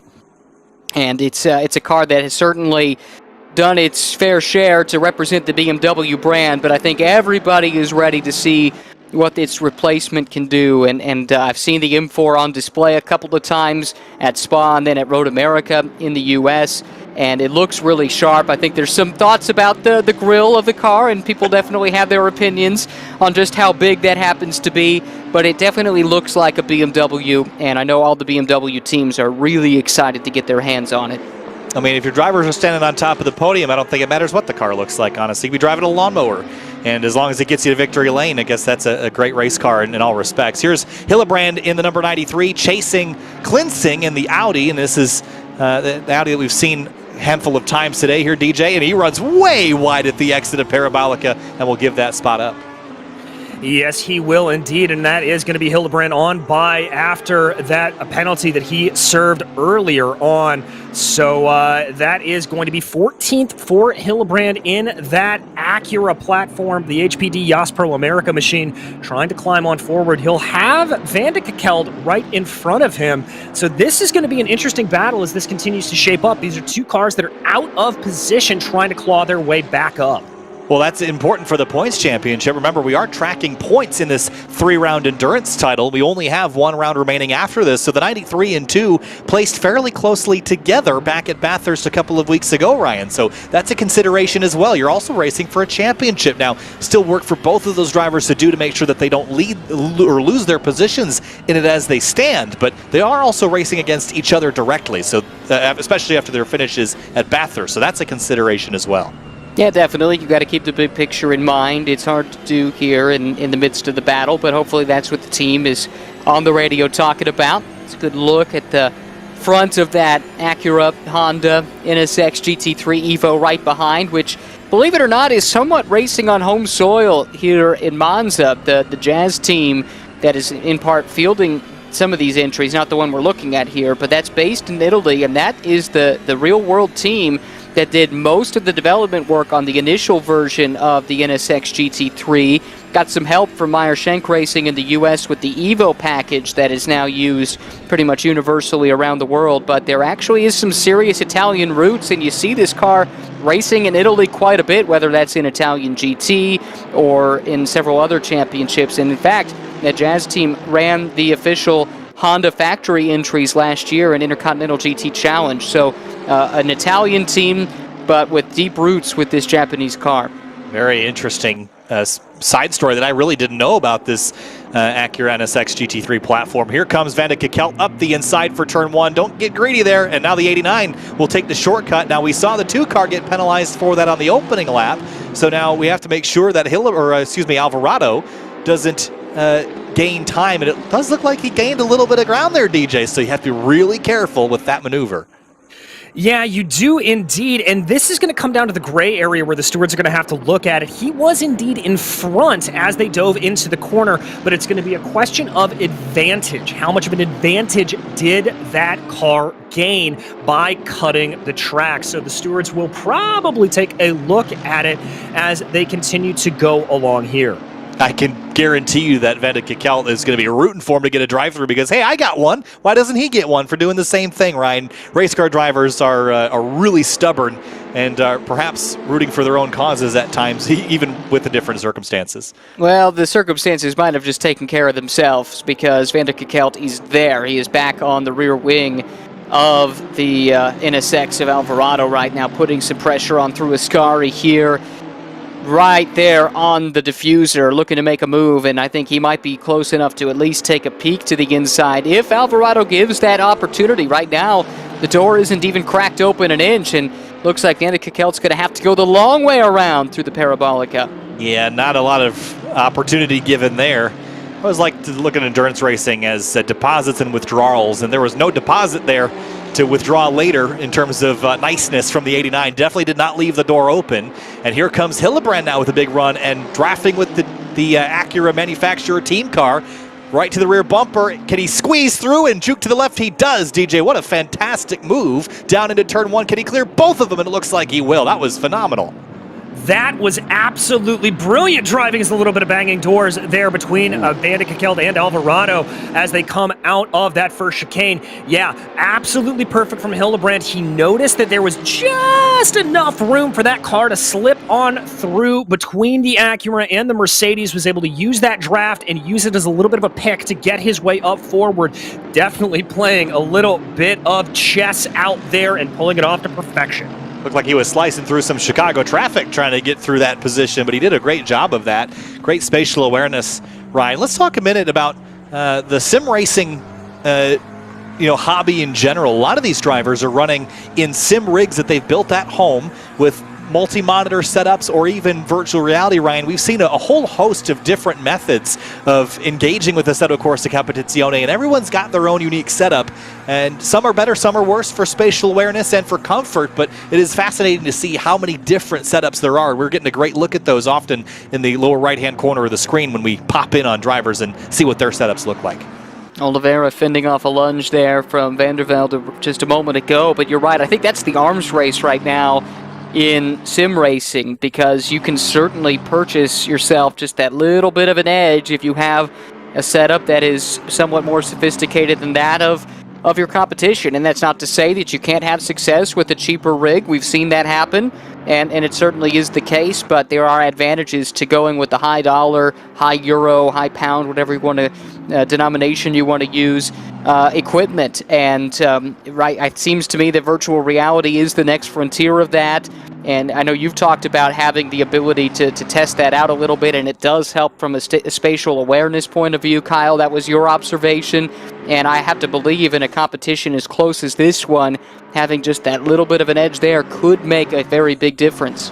Yeah, for sure. I mean, a lot of equipment, as you see here, Tinko van der Velde has a seat that he's sitting in, and that certainly provides you comfort and a very consistent seating position as opposed to your rolling desk chair. But, the virtual reality side has been phenomenal because, my initial impressions giving it a try were the 3D space that you exist in tricks your brain into thinking that you're actually moving. So that sort of seat-of-the-pants feel that you get in a race car, you'd be shocked to how much of that is tricks from your eyes telling you what your body is doing that you don't get from a monitor, but you do get with a headset. So there's a lot of really interesting feelings that you get with that kind of equipment. A lot of times, the more expensive equipment doesn't necessarily gain you pace, but what it does gain you is consistency, and having a very consistent experience across the board, DJ, will help you be very consistent on the racetrack and eventually get you to victory lane. Exactly, and outside of that spatial awareness that you get with the VR headset, the other two obvious main components are the wheel and the pedals. And while it is very important to get that sensation of riding over the curbs and feeling every bump in the track on your fingertips with a good wheel, Fanatec obviously specifically known for making some of the best direct drives out there. But the other thing that is very, very important is the pedals, and specifically that middle pedal if you're driving on a 3-pedal setup, as we've got our first pit takers coming in there. But you want to have a good brake pedal that mimics what a actual brake does. Have those springs underneath it like the V2s from Fanatec that can really give you that sense of compression and resistance, because that will allow you to keep your braking smooth and, as you said, Kyle, consistent. Well, pit stops are underway as we approach the 1 hour mark here, perhaps a bit earlier than we were expecting, Ryan. 2 hours and 2 minutes to go, our first pit stops. I would have expected to see drivers run this stint all the way to the end, but a handful of takers early in the window here. Well, some very well might, and I think the vast majority of those at the front will do exactly what you suggested there, but others that are mired a little bit deeper, they are going to try and use this as a chance to upset the apple cart, try something different. The first takers actually came a lap previous, and that was the Forsberg Racing team. Brian Highcotter now with Nick McMillan taking over all the way back in 20th. They were not having the best of days, so they're going to roll the dice and come in early and see if they can't use that to their advantage. But a couple others that have made the call to the pit lane, Vander Kokelt has from towards the front of this field. I think that's a case of wanting to get out of the traffic and trying to find some clear track and maybe use that undercut to leapfrog the competition. Tadas Lucas has taken his Bentley in as well. Knappen has made a pit stop, as has Patterson pitting from inside the top 10. So a couple of those that were embroiled in some battles that maybe weren't going to work themselves out naturally on the racetrack. They're trying to use pit strategy to change the order, and now it comes down to pit work, in laps, and out laps. Well, I'm really excited to see how this pans out, especially for that battle for second between Oliveira and Van der Velde that we've been watching since the drop of the green flag, DJ. They're going to have only about 5 more minutes of time on the racetrack before they're going to be forced to come to pit lane, as we see now the number 93 of Hillebrand come in, Klinsing behind. But here's that battle for second, and this is going to be critical, DJ, because if that 66 beats the 35 to pit lane, it could really swap this order around. But Oliveira is going to be watching the mirror very intensely to see what Van der Velde will do. Yeah, he very much is, and I've got to think if I'm Van der Velde, I'm going to try to go on the opposite of what Oliveira does. I don't want to pit at the same time and leave this down to the chance of pit crews. I want to know when I need to push, and whoa, speaking of pushing, there goes Tinko driving that car very, very wide on the exit of Ascari. I think this may be a little bit of an in-lap here for the 66 with as hard as he's pushing. Yeah, using every inch of the racetrack plus a couple feet at this point. So coming into the pit stops, the last couple of minutes remaining in this first stint, there's a look at Nick McMillan driving the Forsberg Racing number 05 Nissan GTR. This is one of the older GT3 cars as well, and we've talked about it in the past, Ryan, but Heitkotter specifically and McMillan have both been very successful in past SRO America Esports Championships events, but this is a great kind of board to mark them against, because it's really easy to see that the competition level has risen significantly in the last year and a half or so, and this has proven to be a big challenge for even some of the best sim racers in North America. Yes, and I'll address that in a moment. Just real quick, I got my Vandas confused. So that was, as you said, Van de Kokelt pitting, not Van der Velde, who was challenging for second, so apologies there. But we'll see what they elect to do from a strategy perspective. Back to your point, though, about this tandem. They've been so good in SRO America Esports competition, and the common refrain from some of the other drivers in those fields was, it's amazing they're doing it with this car. This is really an unloved vehicle, I think it has to be said, not because of what it looks like or sounds like, or it's not that it doesn't have fans, but from the competition side of things, from the competitors' own mouths, it doesn't seem to have some of the same advantages of other platforms. And so to see what they were able to achieve with this car, I think was truly remarkable. And now that the competition level has stepped up, perhaps they might be better suited trying something different. But you go back to Brian's CV, and it's all so intrinsically linked with Nissan winning the GT Academy competition that propelled him into a pro racing career, racing these cars all around the world. And I can certainly see why he hasn't had the inclination to cut ties. Yeah, so of course on the Chris Forsberg Racing team. Now you might hear that. I've heard that name if you're a fan of drift competition. Chris Forsberg runs a 370 there, 370Z in drift competition, and owns a team that Heitkotter drives a wheel car for in the real world and a grassroots series as well. So Heitkotter and Forsberg tied there. Additionally, here is the third place car, Van der Velde in pit lane, the number 66 McLaren, DJ on pit road. So this is where we get very interested in what happens between second and third, as this is the opportunity that it will finally swap, perhaps. Indeed, waiting there to see. Maybe we'll see a driver swap there out of the 66. Your leader, Jordan Grant Smith, also bringing that number 3 Mercedes into the pits. Couple of driver swaps throughout the field that we are seeing. I saw Cody Blanton getting into the car of that number 2. Niels van de Kokelt stepping on out. As we continue to watch here, Van der Velde just waiting for the fuel to get put back into that Acura, and there it goes out and on its way. So that McLaren 720S is going to roll to the exit of the pit lane, and we'll see what happens. Oliveira has taken the lead as Jordan Grant Smith has hit pit lane. And now we just have to wait for everything to cycle back out. But our maximum stint of 65 minutes is just about complete. And now it becomes a one-stop race from here.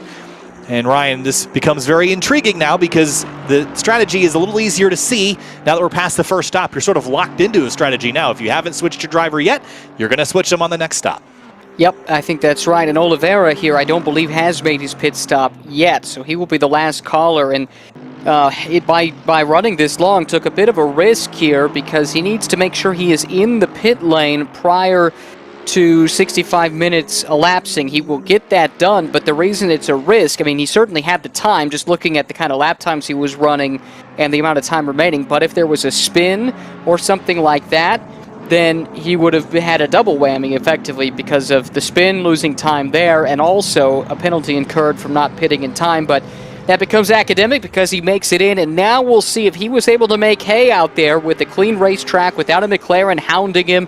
Could he put in the fast laps required to stay ahead, or was the early pit call the smart one from Tinko van der Velde, who has stayed behind the wheel, which I think is good in this instance because he has been quick, he knows the track, he can be on it right away and use these in and out laps to his advantage to hopefully leapfrog this Aston that's now sitting stationary in the pits. It would only take a couple of tenths of a second to swap those two positions. Quick update on a few other drivers that have swapped. The number 33, the Audi that was previously driven by Grant Klinsing, is now Paul Seymour behind the wheel. Looks like Cody Blanton, as previously mentioned. Dirk Grunewald is in the 44, Michael Parker in the 838, as the Van der Velde McLaren comes storming down the front straightaway and past the start-finish line and past the pit out, and will take second place away from the number 35, which returns to the racetrack. That is a huge gap, in fact, DJ. That is a bit shocking, I have to say. Yeah, that's absolutely mega there from Tinko van der Velde, and kind of confirming a little bit of what we had suspected, that car was just a hair bottled up behind that Aston Martin. So really seeing just how much pace that McLaren has when it's out in some clean air. Now he's going to focus his eyes ahead and try to chase in on that leader of Jordan Grant Smith, who has been able to grow his gap in turn, courtesy of the pit stops, to about 6.5 seconds. So a couple other drivers to mention changing. The number 88, which was driven by Salomon, is now Simon Fisher behind the wheel of the 88. Also, Kevin Boehm climbing behind the wheel of the number 4 Mercedes. Boehm, the runner-up in the 2021 TC America Championship in the TC category. So Kevin, with some real-world racing experience, is the 2020 TCA Championship in TC America. So has a lot of front-wheel drive racing experience in SRO America competition in the real world. Right now runs just inside the top 10 in that number 4 Crown Strike Mercedes. And they had that great run to the podium at Bathurst, keep in mind. Did that by and large by keeping their nose clean in a race where others struggled to do so. There has been some attrition here, but it's not been to the same degree as we saw at Bathurst. And that's still a good run for that team, running inside the top 10. We'll see what kind of pace that Boehm has. And I'm really curious to see the pace out of Tinko van der Velde now in that McLaren, because this is the first time I think we've been able to really see what he can do relative to Jordan Grant Smith. It was 6.8 seconds the last time by, marginally faster this time, shaved off a tenth here or there, and I think it's going to be just quick enough that Grant Smith has to stay on his toes. He can't rest easy up front now that second position has swapped hands. We're having a look at Cody Pride here, the number 1 car, currently 5th. But one car that has slipped kind of under our radar inside the top 5 is Killian Ryan Meenan in the number 123 Ferrari. Of course, that is the FFS Racing Team car that was previously driven by Michael Kundachoglu. So I am curious to see how far Ryan Meenan can go and what pace he has, because we've seen Ryan Meenan be incredibly fast in our sprint rounds before. So he might be a driver to watch in that bright pink Ferrari. He certainly might be. Go ahead, DJ. I was going to say he may indeed, but Zach Patterson right now currently giving him a real hassle. As we watch Paul Seymour here, just involved in a little bit of a coming together on the exit of the second Lesmo, so he's got to gather everything back up. He's got a wide run, and there is that little battle that I was talking about. That is Cody Pride trying to close in on the back of Ryan Meenan. Zach Patterson also looking in close behind in that Acura. Yeah, so this is Sorry, Kyle, Ryan. That Pride had a 10-second penalty during that pit stop, so that's what dropped him behind this Ferrari on pure pace. I think this Bentley has been quicker so far in the race, but now, because of the penalty, that has given Ryan Meenan and Kundachoglu the chance to get ahead. We'll see if they can stay there. Pride, I think, driving through a bit of red mist after that penalty, trying to get back up among the front runners. This Bentley, I think, on pace alone has a chance to be right around podium contention, but he's got to clear this Ferrari first. Here he comes up the inside on the run down to Parabolica. Oh, that's very tight there, and Ryan Meenan had to give a little space. Saw the rear end slide out of the Bentley through Parabolica. Now it's a drag race. The Bentley gets the torque down. The monstrous engine beneath the hood of that car propelling it down the straightaway. Meenan chasing him over to the right-hand side of the racetrack to try to use some of the side draft, perhaps. A great battle shaping up here. Also should note that the 35 has changed drivers. As Morera behind the wheel as we head down into turn number 1. And just behind there's Zach Patterson in the 94. The 1 car runs wide. Runs wide indeed, and there he's being a little smart. He's giving that place back so as to not gain an advantage. He's going to slip back into line, but that's going to open up things for Zach Patterson to maybe try to have a look here as they go down into the second chicane. This could get really tight, Kyle. down into the turn number 4 chicane. It's Killian Ryan Meenan out front now. Behind him, Cody Pride and Zach Patterson. Banging doors once, banging doors twice, and they slam into each other at corner exit. Pride off into the gravel as Patterson moves forward. That's going to be a tricky one to sort out there, Ryan. Bit of a curb strike for Patterson that launched him into the door of Cody Pride, but that got a bit aggressive. Oh, how quickly things have changed, because it looked like Pride was clear of this battle and was accelerating away, but just got it a little bit wrong into the first chicane, and that allowed, first of all, Ryan Meenan to get by as Pride took the escape route, and then it brought Patterson into the fight, and that set them up for that contact there. I think the stewards are going to look at the fact that Patterson got up on that curb, and you're responsible for placing your car. Frankly, it was, in my estimation, Patterson getting up on that curb that launched him up into the Bentley there on the outside. I'm not sure that a full drive-through is merited, but certainly I think that's something that the stewards will have to keep an eye on for sure relative to incident responsibility there. The good news is it seems like Pride's been able to continue on without any kind of significant damage. We know that car is quick because he's been recovering nicely from that 10-second penalty he had to serve during that pit stop, and should have the pace, I think, to get around these front two. If he can get around, I think he should be able to pull away. How about another driver that's been clawing forward since a penalty? Nicolas Alvarado in the number 93 still has yet to put Josh Staffen in the car. I believe Staffen was the driver who qualified, if I remember correctly, but regardless, Staffen still has to climb in, and he's a pretty quick driver as well. This car almost back inside the top 10 after receiving that penalty. Has Roman Alexinkov in the number 58 in front. We still have yet to see Bill Clark climb behind the wheel of that Ferrari. So about, I'd say, I don't know, does it feel like a third to a half of the field, somewhere around 40% has swapped their driver in, DJ? But with a long way to go, there's still a handful of drivers that have yet to see the racetrack at all that could throw a wrench into the mix. Yeah, there's plenty out there to play for, and we'll have to see how that driving style changes when the drivers swap out. Checking out a replay here of the little bit of an incident that we were following earlier, that hit coming up over from Patterson. Let's watch this. I want to see if the Bentley squeezed him a little bit. Looks like he gave him just enough space. That's going to be a tough decision, I think, for the stewards to make, but Ryan, you may be head on the nail there in terms of placing that car for Patterson. That was my read on it, at least. You know, you got to know what that sausage curb is going to do, and in a side-by-side instance, you got to stay off of it because it's going to launch you there. It's easy to make that mistake. Certainly, you can't really put too much blame in play. It's a tough place to go side-by-side, especially with the big old Bentley being the car next to you. But anyway, that was my take on it, at least at first glance, and I think the replay bears it out. Yeah, so move Nicolas Alvarado into 10th place behind all this, and checking up and down the order to see if there's any other dramas. Here's another look at the replay from up above. This will get us a much better perspective of how this formulated. And I guess the big question is, did the Bentley push the Acura onto the curb on the right?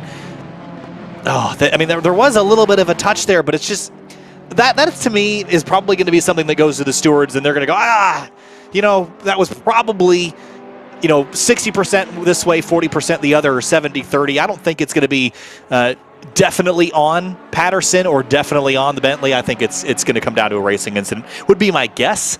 I wouldn't be surprised to see a penalty, but regardless, that is out of the way for now. Here's Roman Alexinkov trying to recover from being passed by Nicolas Alvarado, who continues his climb forward. And other than that, it seems like a lot of drivers have found some room to run and just start clicking laps away, DJ. And we saw this happen early in the race as well, but then people start to accordion back together, and it starts to get chaotic again about halfway through the run. Yeah, it's just a little bit of level of the cars starting to adjust, I think, to fuel loads. Drivers maybe making a little bit of mistakes as attrition wears on, both physically and mentally for these drivers. We start to see them pair off a little bit in twos and sometimes threes, but this is the point in the race where you're really just driving to that delta. All of these drivers know exactly what times they need to be hitting on each and every lap to make an endurance race like this work. And if you're out in that clean air, that's exactly what you're doing. You're driving to the number on the dashboard. Well, the embers are still glowing here between Patterson and Pride, and I think we're going to get to see a rehashed version of this in just a moment, with Pride closing back in on that number 94 on the front straightaway here, Ryan. 1 hour, 45 minutes remaining, 15 minutes from halfway, and Pride is on a mission. Yeah, I think you're right. I don't think this is done yet, and I'm happy to see that because I'm glad that that contact didn't eliminate this great battle because it's been a really, really fun duel to keep an eye on, and I think both of these cars had the pace to run down the Killian Ryan Meenan-driven Ferrari just up the road. One last storyline too quickly to cover off from the pit stops. We saw a second place change hands, and we were kind of wondering, was it just in-lap and out-lap that benefited the McLaren? That was part of the story, but not it. We're getting reports that the pit stop was actually 7 seconds quicker from pit in to pit out for the 66 car, and whether that was a shorter fuel fill or just maximizing pit entry or something else along those lines, that was a big advantage that helped Van der Velde get around the 35 Aston Martin that he had been stuck behind during that opening stint, and has now built a bit of an advantage there in that fight for second. I'm curious to see if it was a shorter stop by the 66 or a longer stop by the 35. I almost wonder if the driver swap slowed them down, if they had kind of borked that mechanic a bit and took a little bit of extra time to put Morera in the car. That could be as well, but regardless, the 35 has not had the pace to run Van der Velde back down. Last time by Van der Velde was a 10th quicker, and about a 10th quicker than the race leaders. We see a couple drivers duking and diving here. That's Pride on Patterson again. Here he has a look up the inside into Parabolica, but not close enough to make a move. Patterson runs a little wide there, though, DJ. It's going to be a drag race down the front straight. Bentley versus Acura once again. We've seen this before. We have indeed, and I've got to give credit there to Cody Pride. That's the second or third time I've seen him make a move down to the inside of the Parabolica.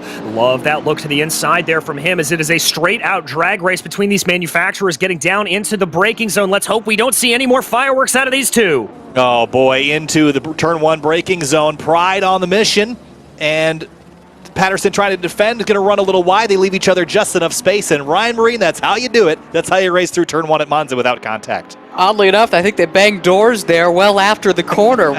In the treacherous part of the track, they made it through okay, but I'm not sure it's completely finished yet, because here comes that NSX of Patterson throwing it back up the inside here into this chicane and able to get the spot back. Great stuff, bravo.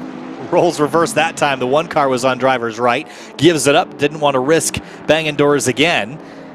And rolling through the Lesmos now. Pride is faster than Patterson, at least in the short term. You just have to wonder if Patterson should sort of roll over and let him have it here, or if he thinks he can stay out in front of the one. Because, DJ, there is some risk assessment here. If I continue to battle, I could also potentially get myself into trouble. So you want to, if you're the 94, do you just give this up and avoid that risk? Well, I think there's the driver's instinct that says never, ever give up a position. But the other thing that they have to keep in mind is they're still within striking distance of Ryan Meenan up in front of them. And the more that they continue to battle like this and force each other off on alternate lines, the more time they're going to lose to that 123 Ferrari. And so if I'm Patterson, I'm thinking about giving up the ghost here and letting that Bentley on by. But that doesn't look like what he wants to do here as they make their way out of the Parabolica. I think there's something to that. I don't think any driver ever wants to give up a spot for any reason, but there is, a larger picture in mind, not only for today's race, but also for points for the long haul and our final round at WeatherTech Raceway Laguna Seca. Pride weaving back and forth. Ryan, is that a distraction? Is that frustration? What's that behind the wheel of Pride? I don't know. It's the short answer, Kyle. I'm not sure, but whatever it was, it's hard to fault anything in Cody Pride's driving. He's been really, really good in this race, and as we've seen in several races throughout the course of the SRO America Esports season, doing a great job there in that Bentley. Not quite enough to make the move this time by, but still hassling that Acura, and I wonder if maybe he starts thinking about some cooperation here, trying to run down the Ferrari just up the road. And remember, they got there before without battling happening, and now that they're battling, they're giving up some time to the 123 of Killian Ryan Meenan, who, speaking of lap times, is not quite as fast as I had thought he would be on his own. He's about a half a second slower per lap than the top three. But we should also keep an eye on 7th and 8th and 9th, because they're all running faster than Patterson and Pride as they battle, DJ. So that battling, as you mentioned, is hurting them more than it's helping them, at least in the short term. Yeah, it certainly is, and it looks like Cody Pride's here is backing off just a little bit. Now, I wonder if that is maybe to just get a good run out of Ascari and do what is almost becoming a trademark move of trying to make the pass down into Parabolica, or if he maybe has a little birdie listening in on our broadcast and is maybe taking some advice from us. But I don't think that's it, because Cody Pride, yeah, he's going to dive down to the inside of Parabolica. No, thinks better of it. He's done this a couple of times on the entry to Parabolica. It seems to get Patterson to overdrive as he looks in the mirrors and sees that Bentley pop out of line, Ryan, and just overdrives the entry and opens up the door. Didn't fall for it that time, but there's definitely some mind games happening from both of these drivers. Such a classic corner. I think maybe one of the first you think of when you think of this Monza track. And in recent months, it was renamed in honor of the late, great Nicolas Alvarado, who was lost 20 years ago in April of 2001 in a straight-line testing accident, testing one of those great Audi prototypes from that era. Five-time Grand Prix winner as well, Nicolas Alvarado. Still, though, it's hard to change the nomenclature on us this deep into it. I mean, this track's been here since 1922, and we certainly recognize the achievements of Nicolas Alvarado, but I think for brevity's sake and for tradition's sake, we'll still be calling it the Parabolica. But I did think we need to at least make a quick reference to the late great Nicolas Alvarado, as Pride finally gets the pass made around the inside, and after all of that, that looked surprisingly easy. I was going to say the same. It just looked like there's maybe a bit of contact at the exit of the second, Lesmo. But it looked like he just let him go. So maybe there is some strategy being utilized there finally. But the previous contact from the chicane a couple of laps ago was deemed a racing incident, as we had suspected it might be. Here's Dirk Grunewald in the number 44 Bentley. Right behind him is Nick McMillan in the number 5 Chris Forsberg Racing Machine. And McMillan and Grunewald on an upward climb and kind of running nose to tail together for the moment. Yeah, and they've been duking it out here a little bit for the past couple of laps, that Nissan versus that Bentley. As they come around here, the Nissan looking like it may be losing a little bit of touch there with McMillan behind the wheel. And not too far behind them is Leclerc, so definitely started to close in. Again, that battling a problem when you get into that, when you've got cars on either side of you. So quick note that the number 124 car of Igor de Oliveira Rodriguez in 7th just ran the fastest lap of the race. That was a 148.279. That is the fastest lap that anybody has run so far in that Williams Esports McLaren. So that car kind of got shuffled out of the way early, was involved in a couple hits and scratches and dings and dents, Ryan, but now it has found some extra pace and moving forward at a pretty consistent rate and very quickly approaching Patterson and Pride and everyone else in the top 6. This has been the car that I've been most curious about, the performance throughout the course of this race. I mean, we know it had great pace. It qualified on the outside of the front row, but got shuffled back early, and Igor de Oliveira Rodriguez, the Williams Esports driver, has shown good speed, just hasn't had a whole lot of fortune so far. Now we're starting to see some of that speed with more regularity. Looks like he's starting to push a little bit, and he can see the 3 cars ahead of him fighting it out between themselves. That's like waving the red rag in front of a bull, right? To a racing driver, you see that target up the road, and they're getting closer and closer as the laps wind down, and before much longer, I think he'll be right there. Still lots of racing left to go, though. An hour, 37 minutes remaining in our Monza 3 hour for the GT World Challenge America Esports Championship Endurance Series. This is round 2 of 3. The Bathurst 12 hours a couple of weeks ago. The 3-hour race at Monza here today, and our finale at WeatherTech Raceway Laguna Seca in just a couple of weeks. Again, watching Nick McMillan for Chris Forsberg Racing continue to follow Dirk Grunewald in the number 44. And it's been a wild one so far, mostly for second on back. It's been Jordan Grant-Smith out front since the drop of the green flag, DJ, showing no signs of weakness, and he's not sprinting out to some crazy lead either. He's still only about 6 seconds up the road, and that's a fairly significant gap, but it's been very consistent.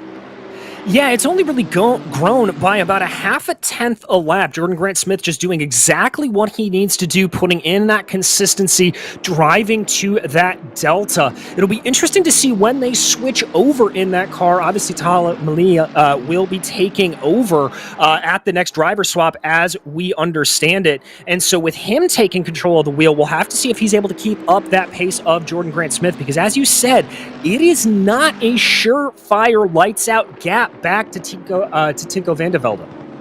Definitely not. And the 66 is running at pace or just a hair quicker than the 3 car at the moment. 6.3 seconds is the gap. Going back now to the battle for ultimately 4th place. It's Killian Ryan Meenan, then a half a second back to Cody Pride, and then another half second back to Zach Patterson. It was 3, then it was 2, then it was 1. Now it's 3 again. Ryan going to get spicy again for 4th here shortly. Oh yeah, it didn't take long. Once these two got themselves sorted out, they were able to run down Killian Ryan Meenan, one of the championship contenders in sprint competition. Certainly was a factor more often than not. And right now, though, he's got his hands full here with Pride closing in, and this is where Pride likes to make the move. I'm not sure he's close enough to do anything this time, but he's sizing up that Ferrari here through Parabolica. Right on the rear bumper of the Ferrari as they exit Parabolica. Killian Ryan Meenan, a recent winner from our sprint round at Suzuka just about a week ago. And now down the front straightaway, nose to tail, Pride, center track now. Patterson, this move has ultimately paid off. He's been dragged back into this fight for 4th as Pride goes down the inside for turn number 1 on the brakes a little bit deeper, a little bit later. Can he complete the pass? He does, and Meenan tucks in behind into 5th place there, DJ, as they exit turn 1. Yeah, and as we rode on board with Zach Patterson there, you can see that big clobber of the sausage curb on the inside of that chicane. He's got to be careful. That's not the first hit he's taken over there. And while these GT cars are obviously a lot more sturdy than some of their open-wheel components that run around this track, got to be careful not to pick up some damage there, specifically on the under tray of the car. That could be a little upsetting there, maybe even damage the diffuser if he keeps running over those curbs that hard. Yeah, GT3 cars can take pretty significant curb strikes with the tires and with the suspension, but they don't take very well to grinding over the tops of sausage curbs with the floor, the splitter, or any of the other aerodynamic pieces like the rear diffuser. So that's something to consider as well as we watch this battle between Canapan in the 40 and Cody Blanton in the 2. The 2 cars have been fighting an uphill battle all day long. The driver swap has not alleviated their problems, at least not yet, but moving forward now into 13th, Ryan.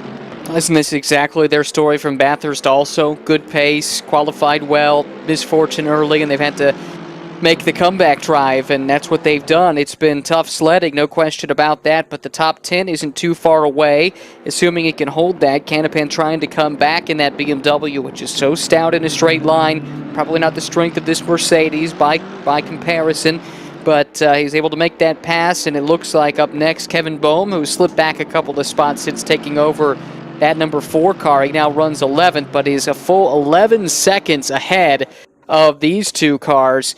So it's going to be a little while before that battle starts to shape up there. For now, Blanton solidly up into that 12th spot. The 11-second gap, better have eaten your Wheaties this morning to go up there and run down an 11-second gap by the next pit stop. 32 minutes until we expect to see some more drivers hit pit lane, or actually all the drivers hit pit lane for their final stop of the day, plus or minus 10 minutes. And with our lead gap coming down, we're focusing back on our 5th place fight. Killian Ryan Meenan in the number 123 and Zach Patterson in the number 94. This is a battle for the top 5 spot, and Cody Pride is driving away from them. Pride's last lap was a 148.8, faster than the 2 behind him, but not as fast as the 3 in front of him, so he might find himself in no man's land pretty shortly, DJ. Yeah, he very well could, but the good news is that he is able to run faster than Killian Ryan Meenan and Zach Patterson behind him in clean air without the benefit of the draft, so that means that Bentley does have enough speed to just be able to stretch its legs on its own.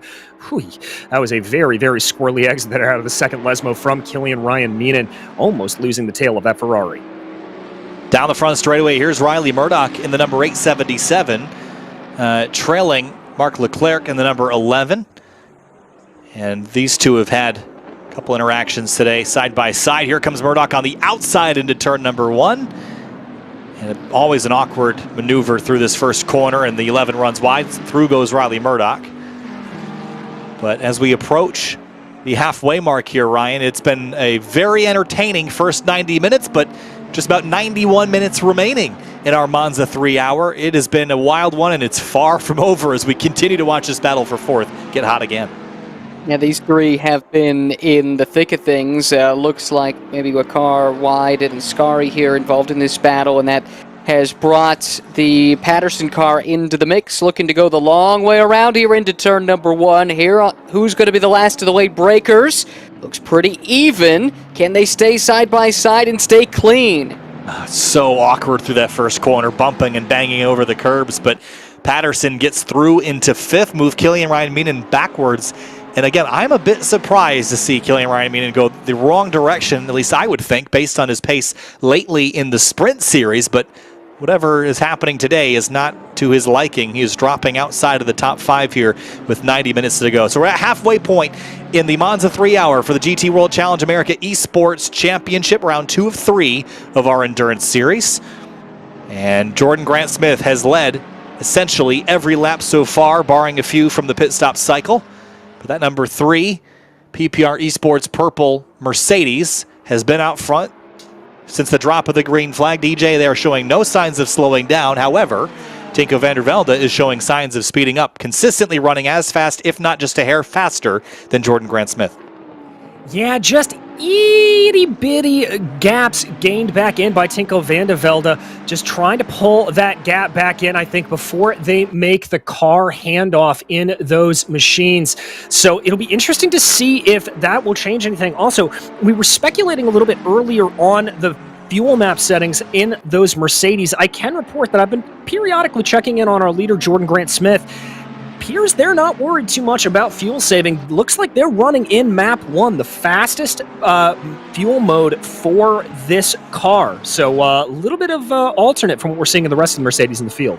That's interesting to me, especially because you're all alone out there kind of pushing the air out of the way yourself. You don't have the advantage of the slipstream like we see with Marcus Landrix following Brian Canapan. You've got other cars pushing the air out of the way for you, and you're driving in that low-pressure zone without all the drag, and that will help you save fuel. But Jordan Grant-Smith in the Mercedes, which is not necessarily known for being, a fuel sipper, Ryan, I'm a bit surprised that he's able to get away with that, but perhaps burning as much as they can now to try to keep that 66 at bay until the pit stop.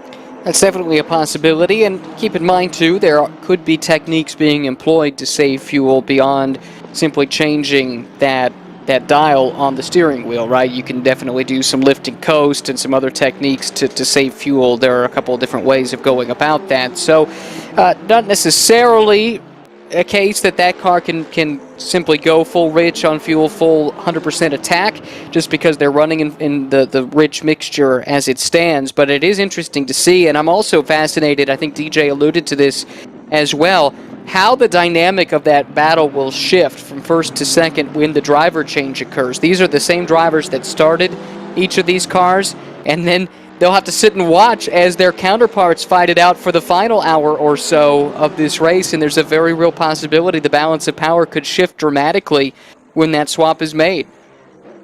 Looks like Jordan Grant-Smith just switched to the second mix there, so again, actively keeping an eye on the fuel situation as Canapan runs and cuts through the chicane, and Landrix has a bit of an awkward moment. But all that aside, Ryan, you mentioned the other strategy of lifting and coasting, and all that's a possibility as well. But DJ, it also is a pretty long, very straight racetrack where you're on the throttle a lot, so you have to be real cautious if you're not using those fuel modes that you don't get yourself into trouble and overburn. And also, as Ryan mentioned about the driver swaps, you're going to put, you hope, your sharp, fresh driver right in at the end, but you don't know necessarily where their pace is going to stack up to your competitors, DJ, so a bit of a risk there as well. Yeah, it's a very big risk, Kyle, and one of the things is especially with Jordan Grant-Smith running out now for 50 laps around this track, you build up that rhythm, you sort of get into the zone of just driving around here, hitting your apexes, especially with him when he's not really racing anyone necessarily, he's almost just hot lapping at this point. You put a new driver into the car, it's going to take them a couple of laps to get up to speed, to get themselves settled in and be comfortable. Now, obviously, we're dealing with some of the best drivers in the world here, but nevertheless, it's still a human instinct that it takes a second to get into that rhythm, and you've got to hope that the driver that you put in the car is able to just get that zone as fast as possible. You don't want to spend any time learning anything. We want to be able to jump in and be right at 100%, and that's a very challenging thing to do. Perhaps slightly less challenging at a place like Monza versus a place like Bathurst where we were a couple of weeks ago, Ryan, but still it is a challenge to just jump into a race car after 2 hours of sitting aside and watching and get right into the mix of the battles. You haven't been familiarized yet with how the car is going to handle on the current pressures and temperatures, the way the track is, where your competitors are. There are a lot of unknowns heading into this final pit stop in about 25 minutes, and I think we're going to see it all unfold, and it'll be pretty wild to watch. It's a real skill to be able to jump in and be on it right away. All those practice laps, that's what they're there for, building that muscle memory so that when you're called upon, you can be up to speed right away. But it does differentiate the great from the good, and I think we'll see that on display when we get to that point, which is coming up in about 20-25 minutes or so. We should see our first pit callers coming in. Really interested as well as we step away for a moment. Canapan continuing this fight here with Landrix. Landrix able to go through, it looks like, and take that 13th spot away. But we've seen, big spin there at the exit for Canapan. I think he's able to continue on, but any wall contact, that becomes the question. Yeah, did he receive any damage? He spun in a very volatile area of the racetrack as you exit Ascari. He did, hearing that he did impact the fence, and now the question becomes, how much damage is there to the nose of that car? This is an extremely drag-dependent racetrack, and any damage you pick up, DJ, could massively impact your straightaway performance. Oh, it very, very well could. You do not want to lose a bit of aero off of the car because it's just going to create massive amounts of drag and slow you down that much. Thankfully, looking at the car, it doesn't look too brutal from a cosmetic sense, but he definitely did impact the wall, and we'll have to keep an eye on his top speeds to see if he is going to be losing out anymore. One of my favorite things is discussing, high-speed aero and how much efficiency you can find in just the simplest things. Perhaps not something that would be done on a GT3 car, Ryan, but I always hear stories about the Hendrick Motorsports drivers in NASCAR extra clear coating their car extra times to smooth out where the decals are applied, so the blunt end of the decal when it's laid on the metal doesn't face the air. Lots of interesting ways that engineers and teams have come up with to minimize drag. But in a GT3 car, you're generally, you've got what you've got. The problem is as soon as you start, bending and breaking body panels, you've got things flapping in the wind. That's something that Assetto Corsa Competizione does model. That can hurt you. Well, in the case of the BMW, you lose the straight line speed and you lose the major strength of that platform. So that definitely would be costly there, as Ryan Meenan just dropped yet another spot to Igor de Oliveira Rodriguez in that McLaren from Williams Esports, able to get around the pink Ferrari and pick up yet another position. That's got him back up to 6th. Not been the smoothest of days for the Williams team, but starting to put on a clinic here in this second stint. Igor looking very, very strong. It looks like he's kept that nose very clean, and if he can keep that up, then that should be a car to keep an eye on, challenging perhaps to make a run inside the top 5 and maybe challenge for a podium before it's all said and done. That car has the fastest lap of the day, but one driver that just ran their personal best was the second place car.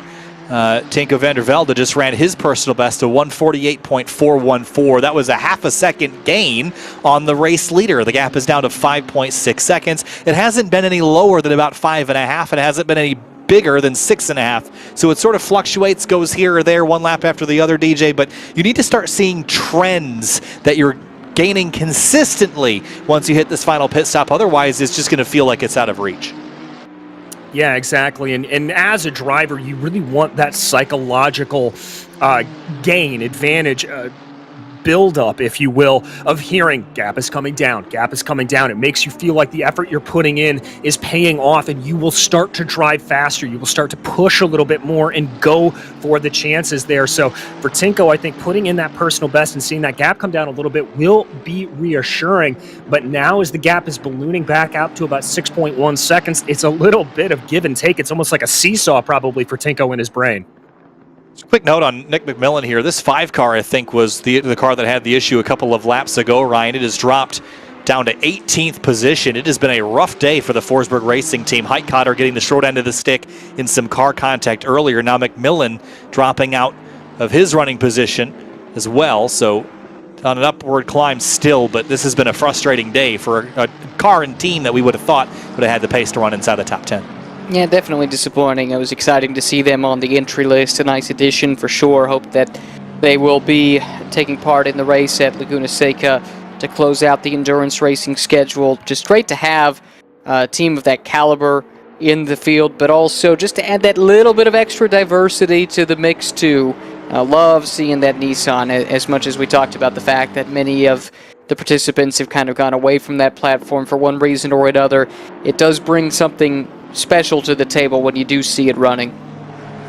So 1 hour and 20 minutes remaining in the Monza 3 hour for the GT World Challenge America Esports Championship. Having a look at Oliveira Rodriguez chasing down Zach Patterson. This 124 McLaren is on the move and is quickly approaching a top 5 run after dropping out of the race in the front early. And it was pace-related issues that dropped him out of there and a little bit of contact. But DJ, it seems like Rodriguez has finally found his legs here, but is it too little too late? I mean, his teammate's going to have some work to do. That'll be Felipe Roberto once he makes this pit stop in about 20 minutes' time. Yeah, he certainly will, but I don't think it's completely out of the question here to be able to move his way a little bit forward. Obviously, Cody Pride within striking distance in that number 1 PPR Esports Gold Bentley. Herrera's gonna be a little out of reach potentially, but if they just keep putting in some good quick laps like this, they're at least gonna be up and challenging. And after a day like you've had where you are up and down the field like a yo-yo, I've got to think that even claiming something like a P4 is gonna feel like a little bit of a victory. I'd have to say that I agree with that at the moment. There's Oliveira Rodriguez dropping in behind Patterson into the chicane, and I think this pass is imminent here. Patterson's pace has fallen off significantly, a long ways back from Cody Pride, he was battling with not too long ago. That just goes to show you how fast Pride was. As soon as he got by the 94, he just picked up and left, grabbed the bags, got on the airplane, and shot out of there like a cannon. But this 124 McLaren, Ryan, is creeping into this mix, and I don't think it's out of the question that if this pace continues like this, that they could be a real challenger for a podium. I think that's true. I definitely agree, although how long he's held up in traffic becomes a big part of that equation. Right now, Patterson very stout in his defense and has not shown a whole lot of signs of weakness. There's no question the McLaren is the faster of the two right now. You're talking about if they could get up into 4th or even finish on the podium, how that would feel like a win given the way the day has gone. Keep in mind, they did not finish at Bathurst, this Williams Esports team. So to put that sour taste out of their mouth and put all their focus here on Monza, come away with a solid result, especially a hard-earned one as it would be today given their struggles early, I think you're exactly right. That would be a really nice reward for a team that's gone through their fair share of struggles. And if I remember correctly, DJ, correct me if I'm wrong, their elimination at Bathurst wasn't from a crash, right? It was from internet-related discontinuity. They couldn't get back in the sim, if I remember correctly. So they really didn't get the opportunity to finish where they should have based on their pace. It wasn't that they had crashed necessarily, but just couldn't get back in after they had gotten out. No, that's exactly what happened to him. I remember you and I lamenting on air just how bad luck had struck them on that. So, yeah, definitely that P4 getting back into it and then hopefully fixing their eyes towards Laguna Seca in a couple of weeks' time. This McLaren just always looks like it has such speed, but just getting unlucky. And so, whoa, that is a Mercedes off in the background. That's Mark Leclerc in the number 11 TSE Racing car. And Ascari, the exit of it in particular, has been a troublesome spot today, Ryan, for a handful of reasons. Most of the time, its driver's just running a little bit wide, dropping a tire in the gravel and looping it. But that's just one of the areas around here that can really bite you if you step over the line. Well, and it's easy to do. The line involves going around or over or straddling some of these very aggressive curbs from time to time. And yeah, if you're just an inch or two wrong one way or the other, it can send you on a bit of a wild ride. We've seen that in a few instances. It's also pretty fast, especially that second portion of that chicane that spits you out onto this straightaway and the run down to Parabolica. So, yeah, not a surprise to see it as a trouble area, but, yeah, luckily it doesn't seem like it's going to end the day for Leclerc. He was able to continue on. Yeah, running 18th right now. That'll give Nick McMillan a spot up into 17th position. Here's the 124 now chasing Patterson within striking distance now in that slipstream that you mentioned right at the top of the show, DJ. That front car pushing all the air out of the way and leaving a hole in the air for the number 124 McLaren. Closes right up to that rear bumper. And the advantage of a place like Monza is that your corners are not very, very fast like they are at some other tracks we go to. So that lack of air in that area that you're in, it's not going to affect you in the corners where you need it for downforce. So really, Monza, it's helpful to be close rather than hurtful. Indeed, the only two areas where you really have to worry about that aero wash are the exits of Ascari and then Parabolica itself. But I like what Oliveira Rodriguez is doing here. He's poking his nose to the inside on corner entry, not necessarily to try to make a move, but he's just trying to get into the head of Zach Patterson as we check out that incident with Leclerc coming around Ascari. Yeah, so you can see there he gets on the left-hand side of the racetrack and gets up onto the curbing. And the first stage of curbing is really just a concrete raised section. That's no big deal. The problem is that there's perpendicular small anti-cut curbs that are basically bolted into the ground. They're painted black and yellow, and they're a lot higher than the surrounding pavement. If you jump onto those things with the tires and you land just a little bit wrong, you can very easily get yourself off kilter. And we saw that there with the Mercedes. As soon as he landed, the car was a little bit sideways, and when the weight got put back down, it just jerked it the other direction, and then it got out of control. So really easy to do that. It wasn't a situation where he ran wide. It was just attacking the apex curb too aggressively and landing too hard, Ryan. Yeah, that's exactly what I was referring to with that part of the racetrack and why it has proven to be so challenging for so many in this race here today. Yeah, great defense here, though, going back to this battle from Patterson. He has not given the opportunity for Igor de Oliveira Rodriguez to make the pass. And McLaren is very fast, and he draws in close. Is he going to be close enough under braking? Wrong dive into turn number 1. Contact there as the 94 turns in. Bangs doors, jumps the curbs, and on corner exit, another very awkward turn 1 exchange. The 124 sweeps to the outside now and should complete that pass, but that was a messy one, DJ. Yeah, that was not pretty indeed. Both drivers trying to go for the same piece of tarmac and finding it occupied. And you've got to watch here if you are Patterson. I think he probably needed to give that place back because I could make a pretty strong argument that he gained the advantage by cutting the curbs. But once again, riding so hard over those big anti-cut course curbs in the middle of it. He's got to be careful of under tray splitter or even diffuser damage to that Acura, and that could really hurt him. Yeah, we haven't talked extensively about the aerodynamic components on these cars, but essentially I like to describe those big rear wings as just airplane wings flipped upside down. And similar story with the splitter that basically splits the air between the top and the bottom of the car. And the problem is you damage any of those components, they're not going to work very effectively or as designed, and could do all sorts of funky things with the aero and the airflow happening over the car. It can make it do all sorts of unpredictable things. So they're very delicate components in comparison to some of the other bodywork, very thin and narrow pieces of lightweight carbon fiber. So you want to protect those things at all costs, and slamming over curbs repeatedly is a pretty good way to wreck them. At a place like Monza, you're not using them so much for downforce necessarily, but they also do at times reduce drag, and bending and braking components is also not a great way to do that. So Ryan, as we watch Grunwald chase Canapan here, this is Bentley versus BMW, two big beasts going at it here at Monza. Very similar in their architecture. One major difference is the Bentley is, of course, right-hand drive. Fairly unique from a GT3 perspective in that, although it sounds like most who drive it say it doesn't take too long to get accustomed to that, which I find amazing. I think that's such a unique challenge, having to look out the opposite side of the race car than you were accustomed to. So many of these GT3 cars, you sit on the left, but the Bentley is something a little bit different. Good battle here, and it goes to show that no matter where you are in the field, there's usually somebody to race with. And right now, Grunwald giving Canapan everything he could handle. This Bentley being right-hand drive has affected us in our paddock, Ryan, this year.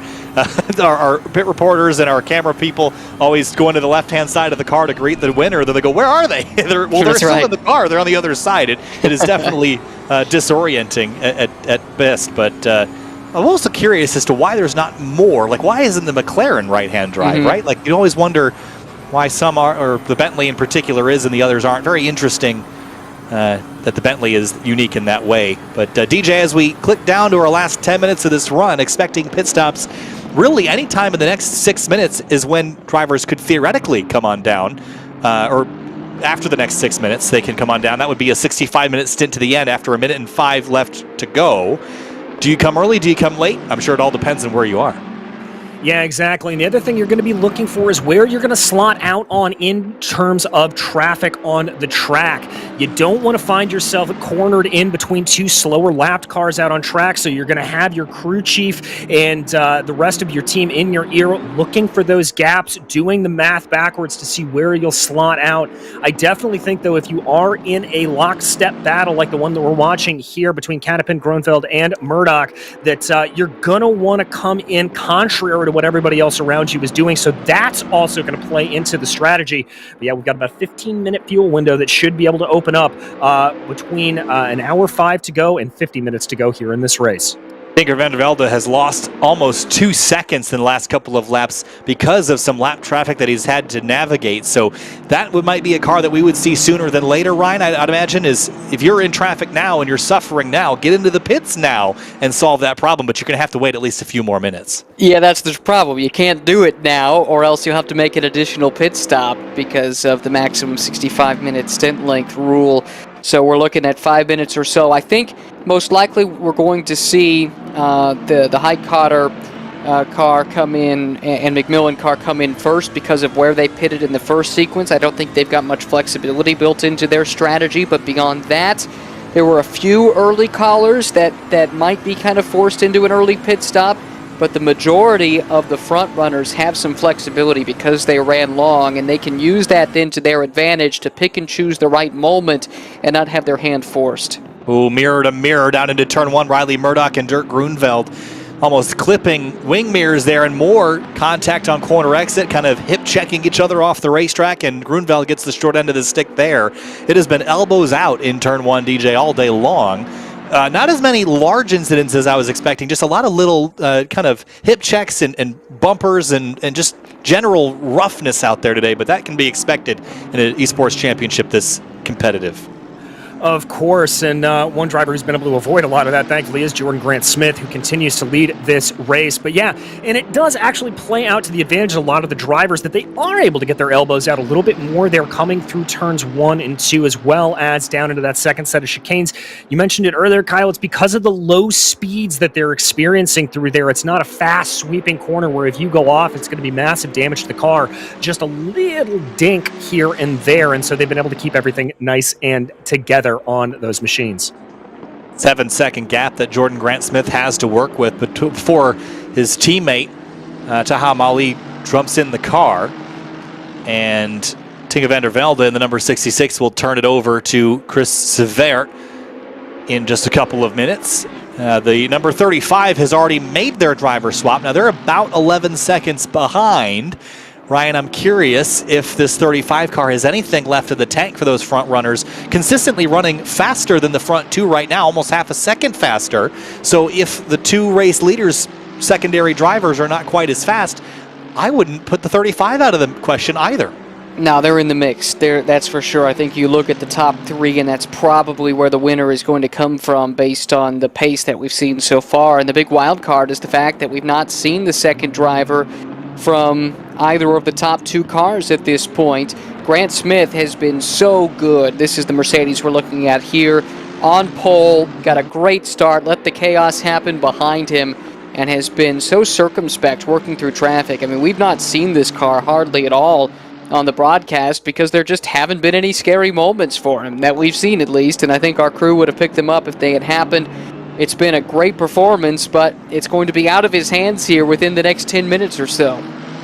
Penalty to the number 124 car, 5-second time penalty for avoidable contact after making contact with the number 94 on lap number 57 just about 3 laps ago. So that's a fairly significant penalty for Oliveira Rodriguez. So he'll have some work to do to defend those 5 seconds. We'll actually have to spend 5 seconds on pit lane, and that will be even more hurtful in the grand scheme of things. So that's a big issue to deal with for the 124. Here's Riley Murdoch climbing forward, trying to get around Canapan into Ascari. They're going to touch, and one of the two cars will spin. That's Canapan in the 40 that goes around DJ. Yeah, it looked a little bit there like Murdoch may have given him a small little pinch, but look who's coming to attack now. That's Grunfeld trying to work on the outside with that Bentley, using advantage of the blunted momentum of Canapan. So of Murdoch. He's going to get the move done into Parabolica, shuts the door, and moves that. Canapan goes around again, so he's been hit twice within the span of just a couple corners. Jordan Grant Smith also, he was right behind. This is the race leader. He was running right behind, trying to work through lap traffic, and it sounds like he might have been involved in this as well. Boy. This is the car. Let's see if there's any damage to it, but the report we've received is that the leader was hit there in the Parabolica, trying to work through that lap traffic. Oh, man, that is big news. Well, he's going to have a couple minutes to kind of sort this out, but he has lost a big chunk of his lead. It's only 3 seconds now, and that confirms that he was one of the cars involved. Lost a whole bunch of ground in Parabolica and DJ. We've got 65 minutes remaining. As soon as this hits 1 hour and 5 minutes and 0 seconds, the pit window opens for that last run to the end, and the drama has just gotten even more intense. It has gotten as tense as can be, as Jordan Grant Smith, that time just diminishing left, right, and center. It's down to about 2.5 seconds. I don't see any visible damage on that number 3 Mercedes, but that doesn't mean that there's some kind of internal damage that we are not seeing out on track. Rest assured, Tico Vandevelde, who you can see there in the back of your screen in that red McLaren, he knows what's happened, and he is going to be full steam ahead. So, Ryan, this looked like a pretty significant lead for the number 3, but it's gone now as we look back a little while ago at the onboard from the number 3. You see the 40 car go off track, hits the wall here. Now the 3 car tries to come through. And now they're going to drag race down to Parabolica. I wonder if the 40 kind of hit the rear end of the 3 or if he got into the side, but here's a look at it on the run down to Parabolica. Right in front of Nick McMillan. Oh, just understeers straight into the 3. Did a fantastic job gathering that back up, Ryan, but a big moment, a very scary moment for Jordan Grant Smith. That was a remarkable save, but it shows how fickle this sport can be, because that lead was up over 6 seconds, and it's now down to 2.5, as DJ mentioned. Great save, because that could have easily been a case where he went around and he would have lost a couple of spots in that instance. So able to at least maintain the lead. Here's a problem here a little bit further back with Landrix fighting with Bohm for second place, and Landrix has to take evasive action. My oh my, that was close though for the race leader, and right as I was talking about what a nice trouble-free run he was having, the lap traffic rears its ugly head.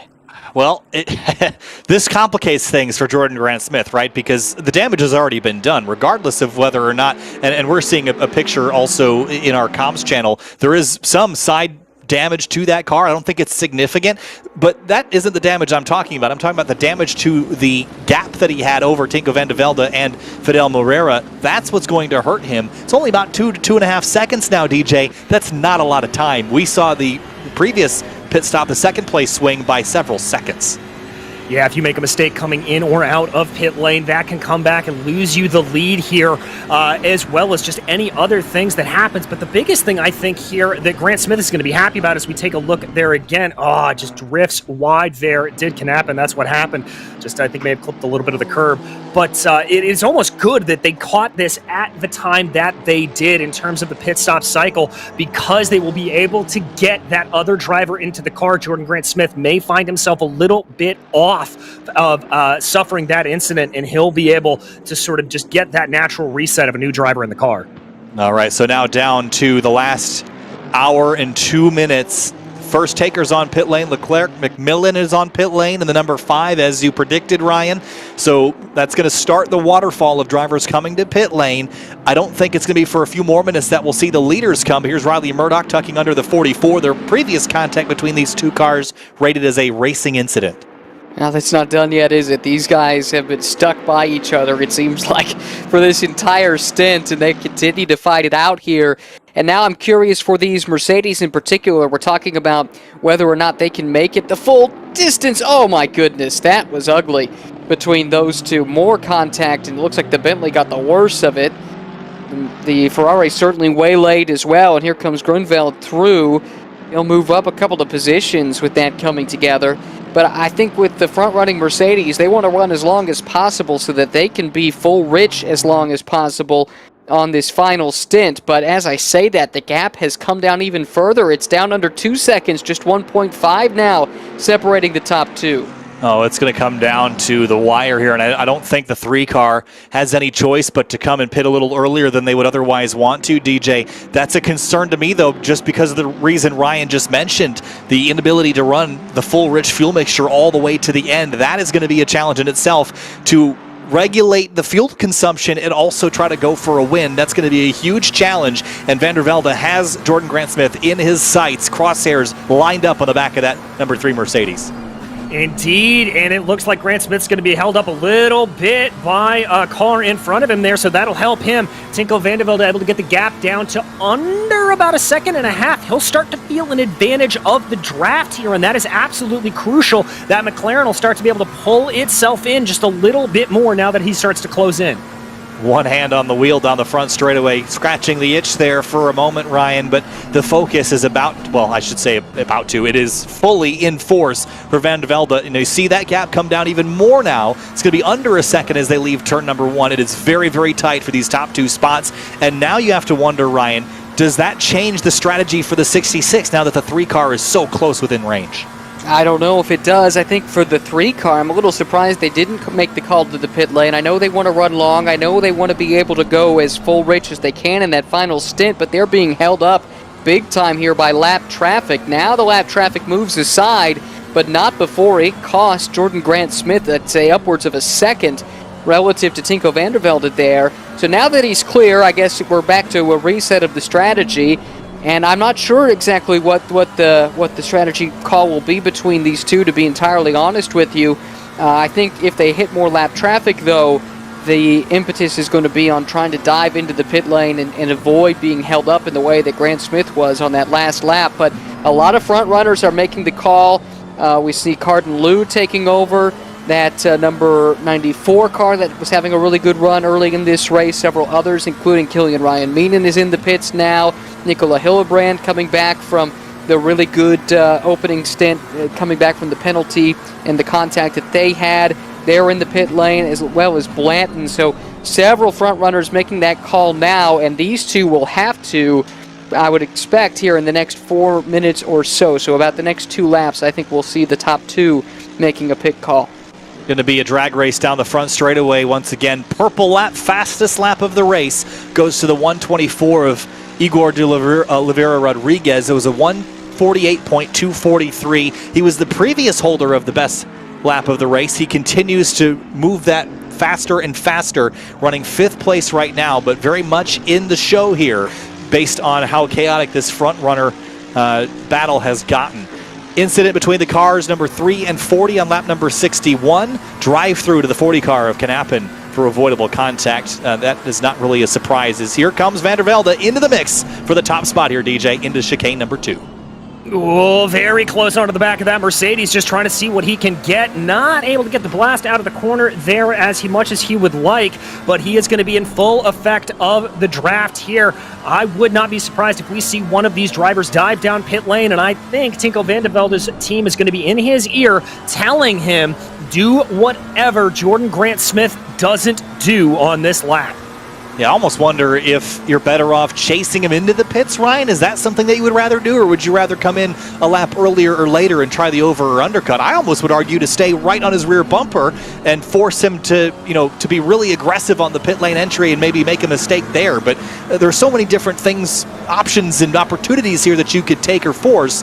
It's just going to come down to whoever plays the cards better is going to walk out of here the race leader. I think you got to call him in here. Well, we'll see. My anticipation is that they'll be in pretty quickly. I think if you're the McLaren, you've had the better pace here as of late. If you can stay out late, if you can make that strategy work, then you'll do that to try and use the clear track to your advantage. but I'm not sure. It's very, very tight between these two, and it could very well come down to execution in the pits. And remember, the 66 was able to leapfrog up into second on that last round of pit stops by being quicker in the pits than their closest competition by the tune of about 7 seconds, and that would be more than enough to make the change here between these two. So interesting to note that we have 56 minutes remaining now. Wonder how long the stint has been for both of these front runners. If they step over that 65-minute stint, like that is going to be a problem as well. But I think they would have done the math to make sure that they're going to be okay. But there is no more gap for Jordan Grant-Smith, no more cushion, DJ, as we approach the final 55 minutes of this race. It is all out for the front two right now. They have built a 4-second gap over Fidel Moreira, but it's a two-horse race for first place at the moment. It very much is between these two storied marquees of Mercedes and McLaren as they go around. And by my calculation to that, they should have until about 51 minutes to go for both of these drivers to come on into the pits. That's roughly about where that 65-minute max stint window would find them. So they've got a little bit of time to play for here. But with lap times at 1:48, they're not going to have all that much difference. They've got to get it absolutely right, as there we see Van der Velde in that trailing McLaren doing what he can to push ahead. Down the back straightaway towards Parabolica for the 67th time around this racetrack. Lap times averaging just in the high 148s at the moment, but it is a battle for the lead between the number 3 PPR Esports purple car and the number 66, which of course is paired up with Chris Severt in the Sidemax and Blackhawk Racing Team car. And Chris Severt, we've seen him be extremely fast in our sprint rounds as well. A driver that we're perhaps a bit more familiar with is Jordan Grant-Smith hits pit lane, Ryan, and he will make that pit stop prior to the 66. Yeah, the leader is in, and they're going to try and make that work here. We'll see if the undercut is strong enough. Now, keep in mind, if for North American viewers, you know that these cars do have the virtual tire warmer, so they should be able to be on the power and up to speed pretty quick, leaving the pits. So that's perhaps an advantage that wouldn't be there in a typical kind of North American context without the tire warmers, although, of course, they are there for GT World Challenge America. I think, though, this is going to come out in this McLaren's favor, the pace of this car. If he can have a good in-lap here, I think he's going to be in a position, assuming the pit work is equal, to be able to make that swing around. We'll see if that holds true, but that's how it's looking, at least to my eye. Oliveira Rodriguez is also in pit lane from 5th, the fastest car on the racetrack, at least in terms of overall pace. Also should note Simon Fisher in the number 88 up to 6th. Cardin Liu in the number 94 now, jumping in with instead of teammate Zach Patterson. Josh Staffen is in the number 93 now, taking that 93 to the end inside the top 10. Incident between the 44 and 877 and lap number 63. That was a racing incident as well. They've gotten a handful of those racing incident conclusions, which is good to see. Rather have that than a penalty. But DJ, as we whittle down the final moments of this second of 3 runs here, Van der Velde, I think, as Ryan said, probably has the upper hand. I'd expect to see him pit right here. I would too, and the magic number he's going to be looking to beat is 38.5. That's how long his competitor was stationary in the box, and Jordan Grant-Smith. And indeed, you were right there, Kyle. That is Tinko van der Velde diving down pit lane. Interesting, Moreira behind him in that Aston Martin choosing to stay out. So driver swap for the number 3 car. This was the race leader. Jordan Grant-Smith was the driver for the first 2 stints. Now it's Taha Mali in for the last run of the day in the number 3 Mercedes AMG. Now there is Tinko van der Velde. He's going to pass his car over to Chris Severt for this final run. And both of these team drivers have better be ready to get on the pedal to the metal here for this last 50 or so minutes, because it is going to be tooth and nail fighting. And we're only considering these front 2, Ryan. There's still a couple others that are within striking distance as well. Yeah, Oliveira certainly in the mix. Curious what he can do, and I think he's going to be in for this next stint most likely. They could go back to their starting driver, but I don't know if that's what I would do. All right, this is what we got to keep an eye on. McLaren leaving the pit lane as the Mercedes comes through Parabolica. Was it enough on the in lap there for the 66 to leapfrog into the lead coming out of the pits, and they should have a pretty significant gap. I think they've managed to do it. Great pit work once again by this team. That's the second position within the podium they've been able to gain, courtesy of great pit strategy. That is unbelievable, and I'm fairly certain that both passes, and I say both because he's been up front all day long, both passes have been done in the pit lane, DJ. That's unbelievable teamwork to get that done in and out of the virtual pit box and into second place, and they should cycle out to be the race leader here. And that was about a 6-second faster stop there for Severt. And the reason for that is there was just a tiny bit of repair that the number 3 had to get done on the right side of that car. Remember, we showed you some of the scratch damage on there, so that is what made up the difference. And so now as they come back out and around, it is all down to who can get the power on. It's about a 6-second gap out on track right now. There is Taha. He has got all the work to do here in the final 51 minutes.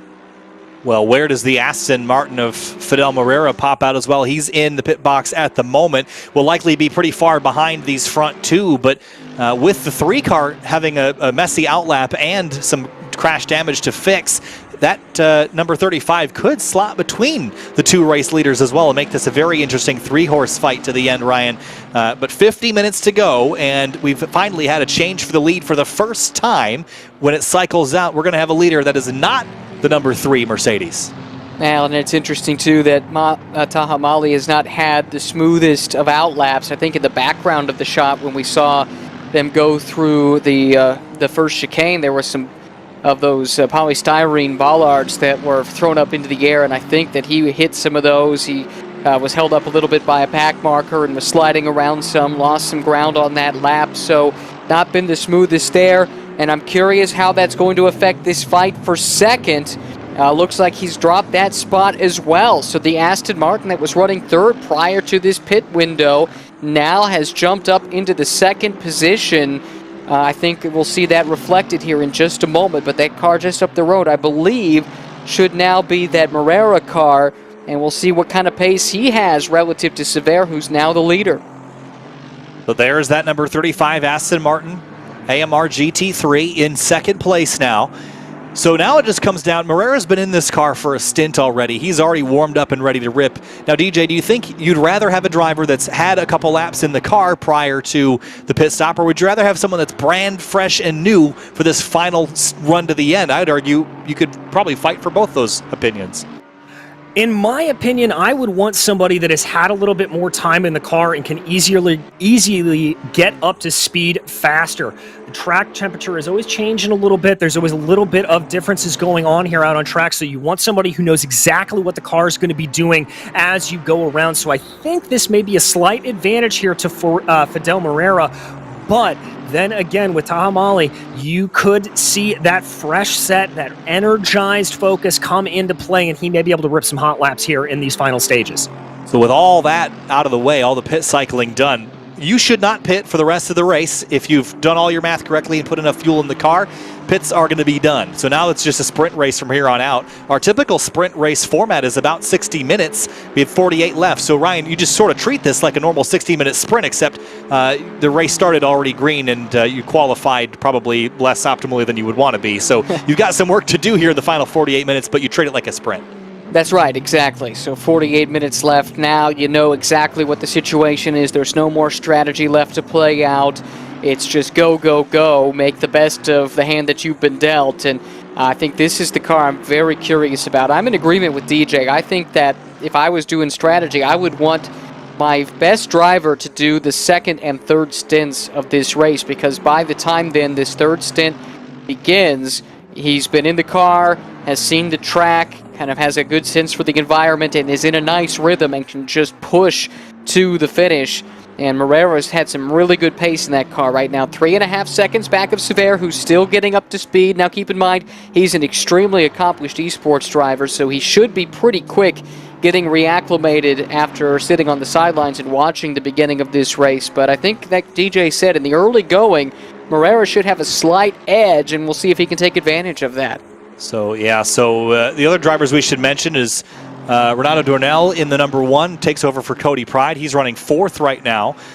Looks like the number 124 has changed hands as well. That is not the driver that I saw on the entry list. It's a different driver instead. So Negrini behind the wheel of the number 124. Cardin Liu, as we mentioned, behind the wheel of the 94. Then Kudachoglu in the number 123, Simon Fisher, Josh Staffen, and Bill Clark in the number 58 AWS Ferrari. They've had a very good day, I'd say, in that number 58 car driving through the field. But there's Josh Staffen. Was on the winning team back at Bathurst a couple of weeks ago, and this is probably not the day that they were looking for, DJ. They really needed to be up in the podium contention to walk away with enough points to consider themselves a serious contender at Laguna Seca to wrap up the Endurance Championship. But with the win that they took at Bathurst, they're probably not too far off. No, they're certainly not, and they'll be in contention for it, so watch for them to be very aggressive in that race, depending on how the final standings shake out here. But as for right now, I think for Josh Staffen and the rest of that 93 HPD Yas Pro America team, they're just going to be focused here on coming home in the top 10. They've got about a 5-second gap up to Sam Fisher in front of them. If they can get that, that's great, but they just want to position themselves to take as many points as possible from this point here out. All right, so checking back in on our lead gaps while we took a brief look at Staffen in his very loud room at the moment with all the lights sprinkling around. Wanted to bring our attention back forward to the race leaders because Chris Severt's last lap was a 149.3. Fidel Morera's lap time, Ryan, a 148.8. Taha Mali, his lap last time was a 148.7. So they're actually running in reverse order of their previous lap speed. So I think we're going to see these drivers sort of group up back together, and it's going to be a 3-horse race for the first place in the last 45 minutes.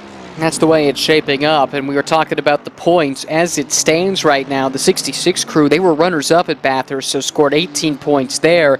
They would be on 43 points if they were able to hold on and win this, and I'm doing some quick math here, and it looks to me like they would be in a really commanding position if this order were to hold headed into Laguna Seca, because as you mentioned, the 93 crew, they won at Bathurst, but they're on pace right now only to score 2 points. Back in 9th, and the 3rd place car from Bathurst, that was the number 4 car. They're running outside of the points right here, so that would give Van der Velde and Severa a really good chance to solidify a points lead heading into that 6-hour Enduro, the season finale for the endurance part of the championship, even if they don't win. And I think that might be something to keep in mind. Should this close in for a battle for the lead, it becomes an interesting question of how much do you prioritize the race win, how much are you thinking championship if it comes down to it late in this race? Well, I think you have to look at the big picture, but you're still going to fight for that win. The problem is I see the win in the short term being more important to these drivers than the championship. I think they'll be grateful if they make it to Laguna Seca in the points lead and have won this race, but I think in the grand scheme of things, in the drivers' minds, it's all about the win today. But that lead is coming down. Morera is closing that gap another couple tenths of a second. Actually, no, it was a pretty big gain that time. 8 tenths of a second, DJ, that Morera closed in. So Severt, there's still 44 minutes left in this race. It is a long time left for Severt to hang on. And he's off the racetrack. That's Mali off the racetrack at Ascari. Ooh, that's going to hurt his time a little bit. And part of that slow lap and the gain in time there from Severus, I think he had to deal with a little bit of lap traffic. It cost him quite a bit. His last lap time out was a 49.1, which was about 7 tenths of a second slower than that chasing car in Morera. Let's see, though, as he comes out of Parabolica this time. There you can see Morera really starting to close in. Gap's holding at about 1.8 seconds as they cross over the line. It's down to 1.3. The race is on, Kyle. Down the front straightaway, Chris Severt trying to hang on here in the top spot. The 35 car had been running third most of the race, promoted to second on the recent pit stop, and now gunning for the race lead. This 35 has tasted the lead once before, but it was only on a pit cycle, Ryan. Now is the time to get that lead organically. They just have a little bit more work to do to run down Severt and then pass him, but as we all know, catching the lead driver is one thing, passing him is a whole other deal. Now, we've seen that a couple of times in this race, that the car out in front can kind of dictate things around this track, taking a defensive line, trying to force the long way around, and there aren't a lot of places where you're going to be making a low-risk passing maneuver. We've seen that, too, with some big-time contact in some of these tight chicanes. So you got to be thinking about that as they think about championship. And on the championship subject, this is a great bounce back for the 35 crew. They finished way down the order, down in 9th at Bathurst and only scored 2 points in that race. And so certainly a nice run on the podium here would vault them back into the conversation. If they were able to swap this position around, though, they'd be right there in the mix. I think it'd be very, very tight, the top 3 or 4 positions, because there's a huge gap in terms of the points payout, first to second. 7 points different, 25 versus 18. And if they're thinking title, you almost have to look at this as a must-win for the 35 crew. I think that definitely makes a huge difference for their championship aspirations and just how realistic those might be headed into the finale if they can make that pass and win this race. Well, here comes the 2 car of Cody Blanton, and this has been another frustrating day, DJ, for this number 2 PPR Esports team. Just like at Bathurst, the hole got dug early, and they've spent the rest of the day clawing their way out of it. Going into Laguna Seca, I think their goal has got to be just make it to the end without any dramas. That would score them probably a top 5 or even a podium, but it seems like the pace is not consistent with their ability to keep it on the racetrack and stay out of trouble. That would be what wins you a race, but they've just got qualifying pace, so they just can't seem to get through the first half of the race without any dramas. Yeah, exactly. It's really just a matter of unlucky breaks there for a lot of the PPR Esports teams, that they have good quality pace, good race pace as well, but they just get caught out. Obviously, in Bathurst, that just terrible accident with all 3 drivers at the start of the race, and here again, getting pipped away just like that. So they're going to, I think, really be focused on, when we get to Laguna Seca, just trying to stay clean. I think if those drivers can finish a clean race, they could even be in store for a podium sweep with the speed that they've had if they're just able to get luck to bounce back on their side. The battle for the lead is shaping up. About 1 second between Fidel Moreira and Chris Sever up front in the number 66 McLaren, Moreira in the number 35 Aston Martin Vantage AMR GT3, and Ryan within slipstream range now, and this gets progressively easier for Moreira to close this gap until he gets to that rear bumper. Exactly, and DJ talked about this earlier. This track, maybe you can get away running closer to the car in front. There aren't as many corners where you're as dependent on the aero to make the speed, and that definitely plays into his benefit. Haven't talked a whole lot about this Aston platform. It's been a quiet day for this crew. They've been inside the top 5 from the very beginning, just really nice and solid, and I love the look and sound of this Aston, although I'm a bit partial to the previous generation with the V12, but the V8 also pretty sharp, and a beautiful looking race car that just fits into the panoply of great GT3 manufacturers that we see represented. You can find something to love about every single one of these cars, but there's something about the British ones, the McLaren, the Bentley, the Aston Martin. There's something about those cars that really appeals to me. For the Bentley, it's obviously the sound and the looks of this massive GT3 car. The Aston, it's got this very simple sort of elegance to it, and the McLaren is your full Batmobile supercar, crazy upward opening doors. DJ, they're all very unique in their own ways, but there's something about the McLaren and the Aston in particular for me that make them very exciting to look at and hear. Oh, for sure, and I'm a little bit biased. I have a deep, deep love of British sports cars, so you'd certainly have to say that those are 2 of the most beautiful cars out here. They just look mean. They just look aggressive, and it's great to see these 2 great British marks duking it out there. Looking at the back of Sever, as you can see Moreira continuing to close in. That gap is now under half a second. Yeah, the clock is ticking for Chris Sever right now to find some pace or get busy defending. And Ryan, you have to wonder, with 38 minutes left, is there anything that Sever can do to keep that 35 car back there, or is it just a matter of time before the Aston gets by? Well, let's keep our eyes on it, because if there is anything he can do, I bet he'll do it to try and keep that Aston behind him. But man, I think it's such a psychological blow to realize you're going to be playing defense for the next 37 minutes if all goes well. That's the best case scenario. Here comes Moreira to the inside for turn 1, trying to pass for the lead in the GT World Challenge America Esports Championship Monza 3-hour, door-to-door through turn 1. Lots of space given. He's off in the gravel, and Sever's going to try to sprint away while he can. DJ, that was a pass perhaps a bit greedy there because he couldn't complete it. It was a little bit greedy, I'll give it, but I love the respect shown from both drivers there. And for Fidel Morera, he's got to know that he has more speed outright than Sever at this point, so he's able to be a little bit more aggressive with some of those moves, knowing that it will come back to him here in just a couple of laps' time. So I like that from him, showing his nose, seeing if he can maybe get Sever to bite a little bit on a move, go defensive, and force him offline instead. So he'll get to rehash this and try this again, but I'm not sure that that he's lost any pace. I think he's going to get right back on top of it. Meanwhile, the 3 car is sort of fallen out of this mix for the front. And really no other battles at the moment as intense as this one, so we'll keep you up front for now watching these two fight.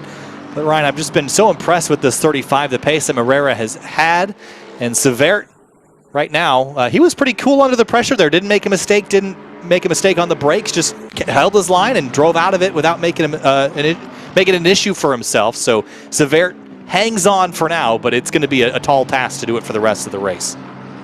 Yeah, I agreed. I thought that was really remarkable defense there from Sever. Gave just enough room and didn't leave Morera enough room to make the pass work. It was really perfect car placement there. This is a good fight a little bit further back as Michaels comes under attack here from Landrix.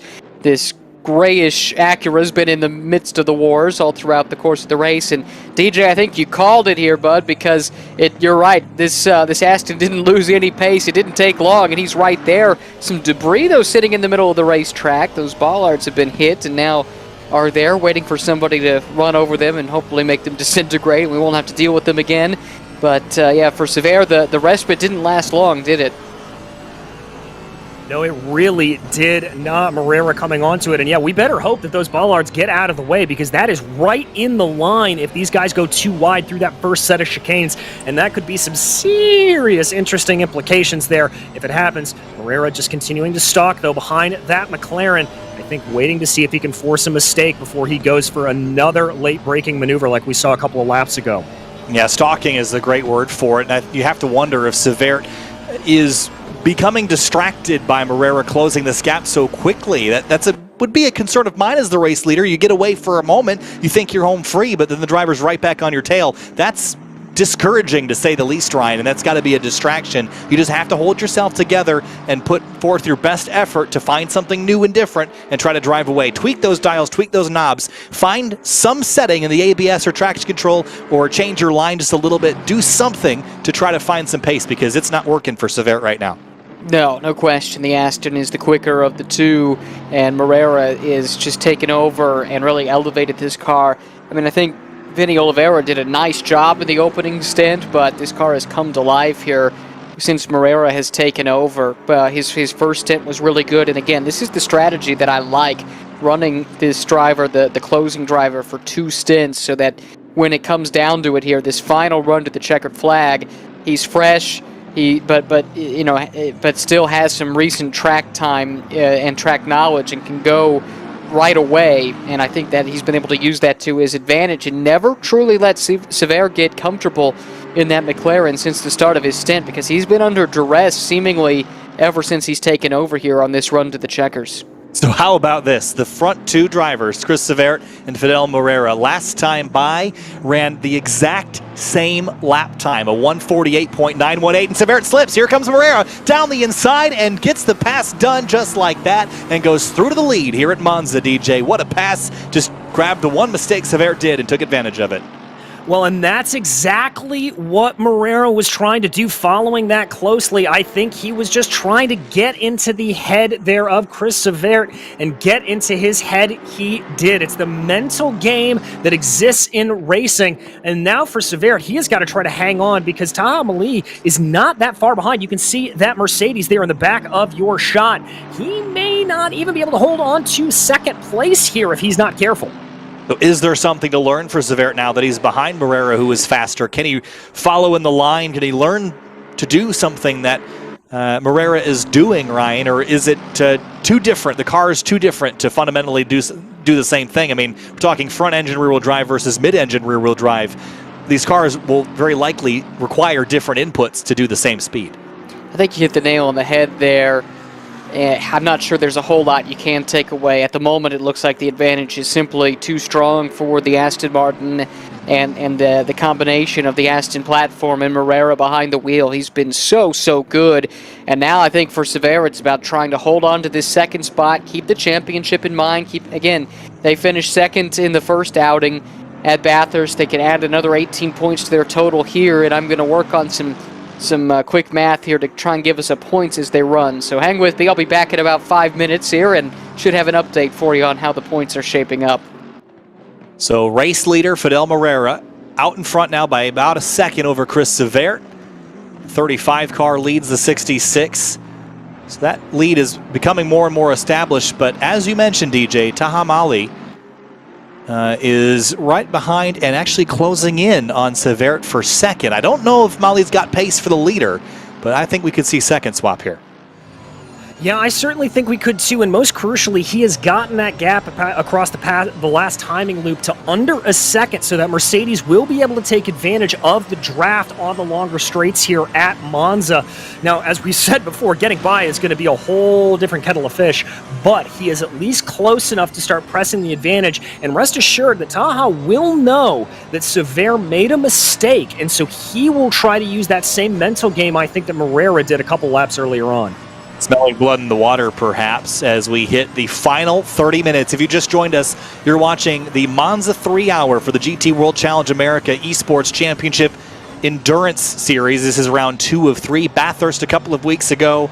Monza today, and then in a few weeks it'll be Laguna Seca to round up our Endurance Championship. We've been racing for 2.5 hours. We have 30 minutes remaining, and we've just had a pass for the lead. It was the number 3 car, the PPR Esports Purple Mercedes, that led the entire first 2/3 of the race. And in the final third of this race, DJ, it has begun to swap around 2 leaders since the pit stop. First it was Sever, now it's Moreira, and Mali is trying to throw his hat in the ring here.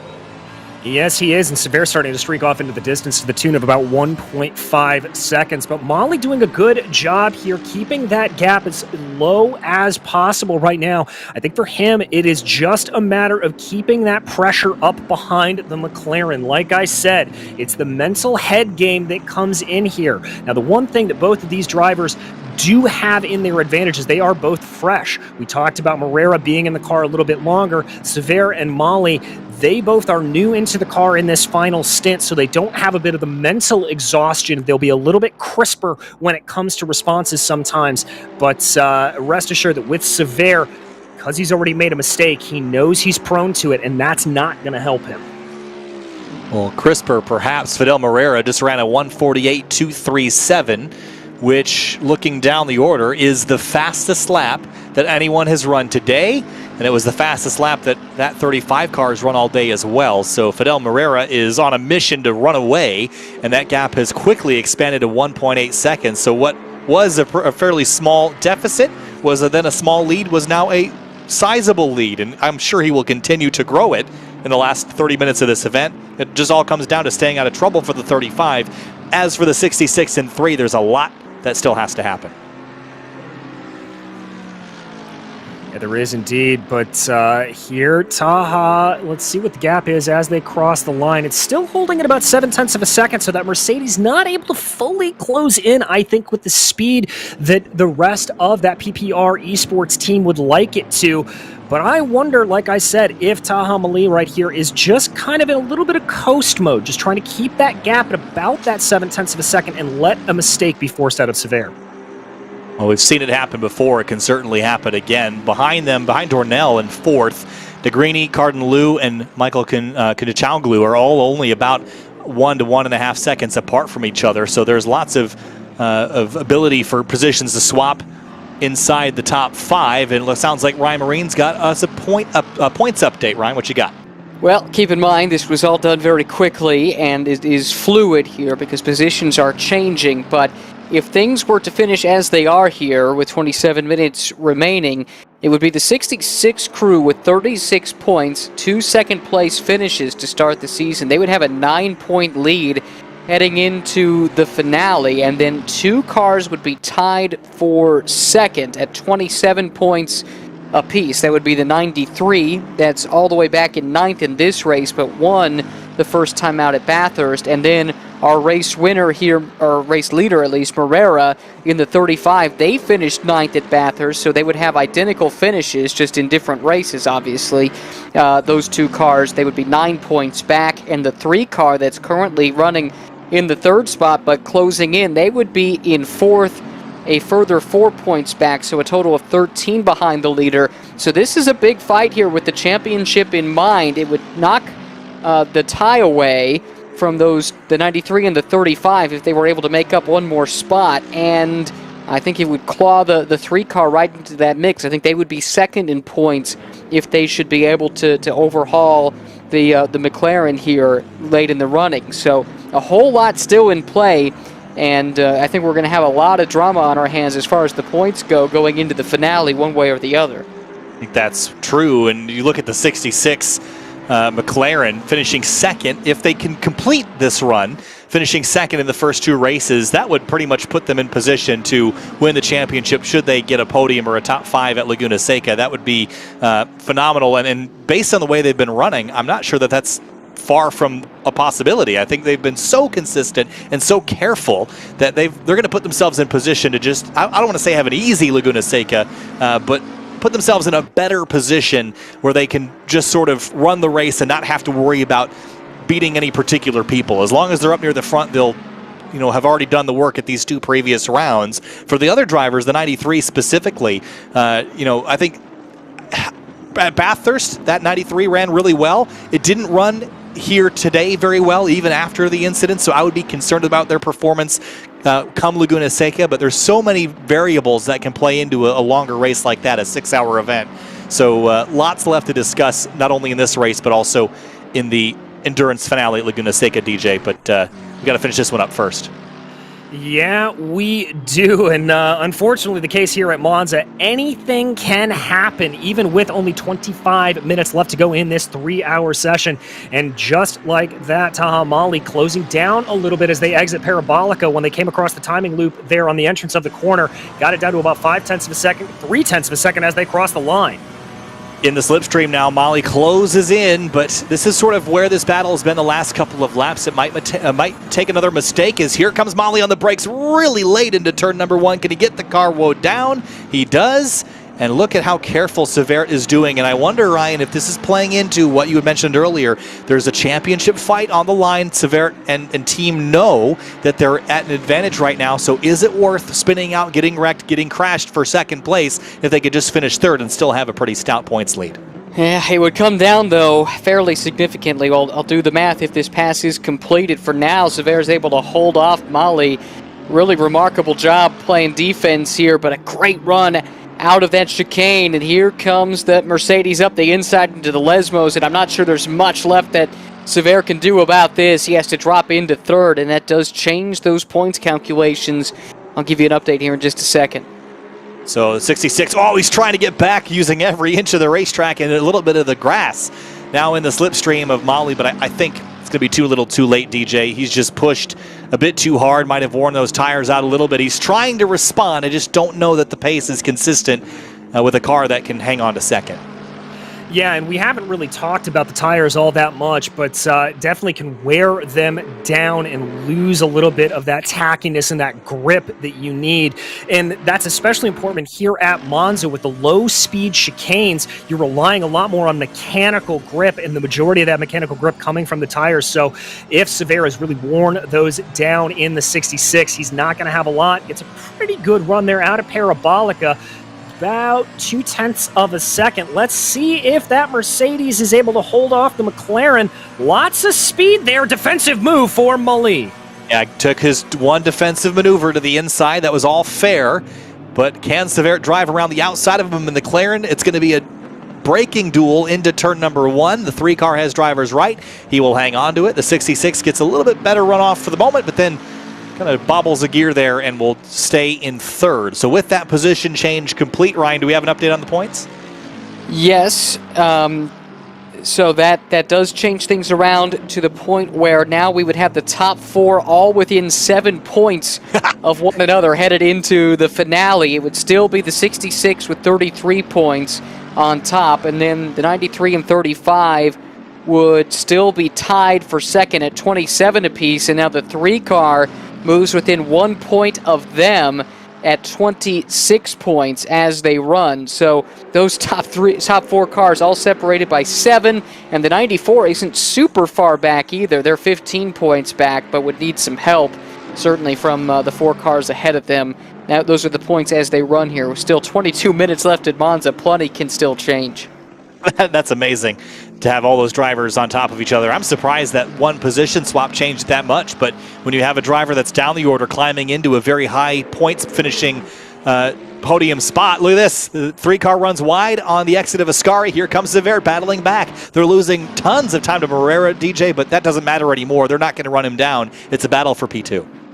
Yeah, exactly. I think both of these drivers know that top step of the podium is out of reach. Sever able to get a better run there on the outside, but here comes Taha down the inside. Now, they're not going to have the benefit of the draft one way or the other, so it's straight out a horsepower duel between these cars. Who's it going to be? That's Malad to the inside, Malid to the inside, and Sever to the outside. Yeah, I think this is where the drag plays in, too. I think that McLaren is running a bit slipperier on the downforce area, but they're still going to be side by side into turn number 1, door handle to door handle, and the 66 clears the 3. There's still a bunch of foam blocks there at the exit of the corner, sort of lying in the racing line, but the 66 reclaims second spot. I'm a bit surprised he was able to do that, but it took a mistake from the 3, and now the 66 has to know that might not happen again, so don't let the 3 back by you, because you might not get that chance to steal it back again. Really great stuff there, and it swings the championship back with it. So with that move, it's now a 9-point lead for the 66 crew, but a problem there on corner exit. That opens the door. Back up the inside comes the 3 car. Great stuff here in the fight for second.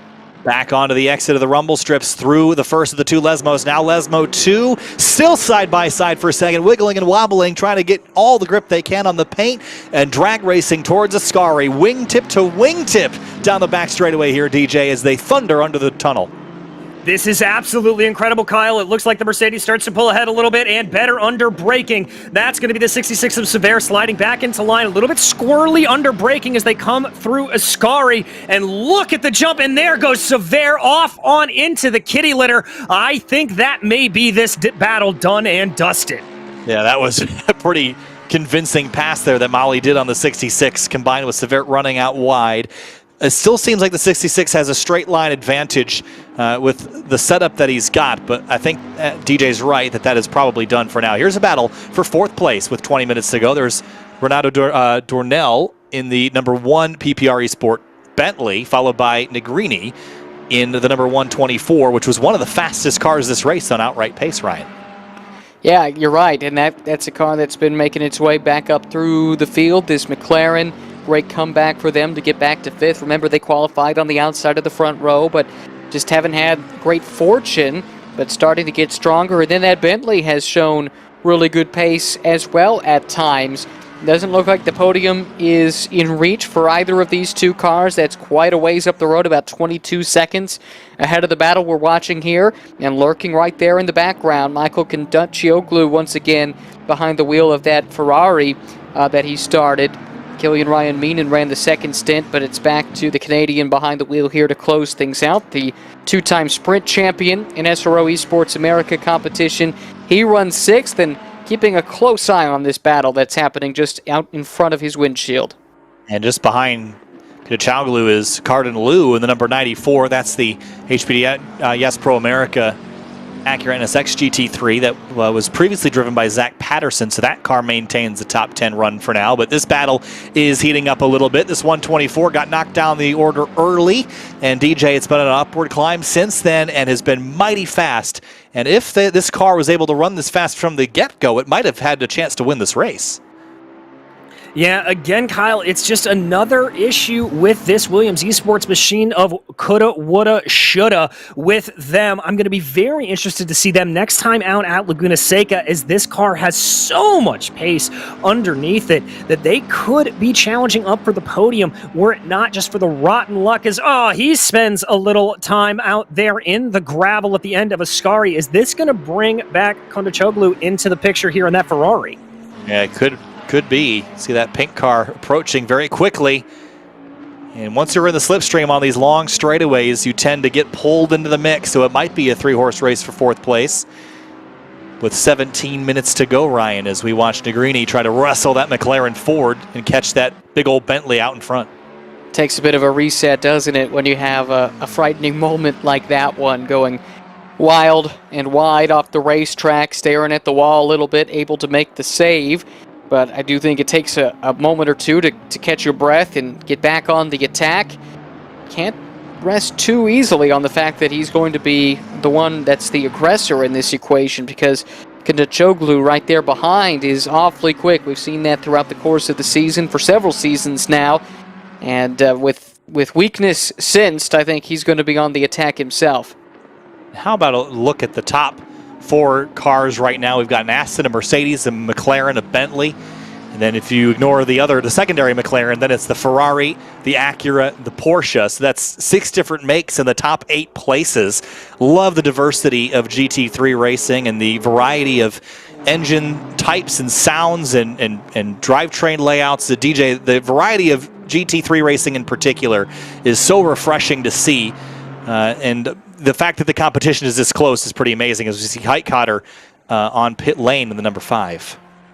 Yeah, not sure exactly what that is there from Brian. Maybe just a miscalculation on fuel or something like that. But no, Kyle, to your point, it is so incredible to see all of these cars out on track. And it is a testament both to what SRO has been able to put together for a schedule and for a competition for these teams, as well as what Assetto Corsa Competizione has been able to mimic here on the sim, scanning these cars, giving these great different makes and models a chance to go out and compete, and to be able to get the balance of performance just right, where we can see such diversity at the top of the field. It's amazing. The balance of performance that you bring up is amazing, because Kunos and Assetto Corsa Competizione spend a lot of time accurately mimicking the way that these cars drive and the way that they're balanced together in the real world.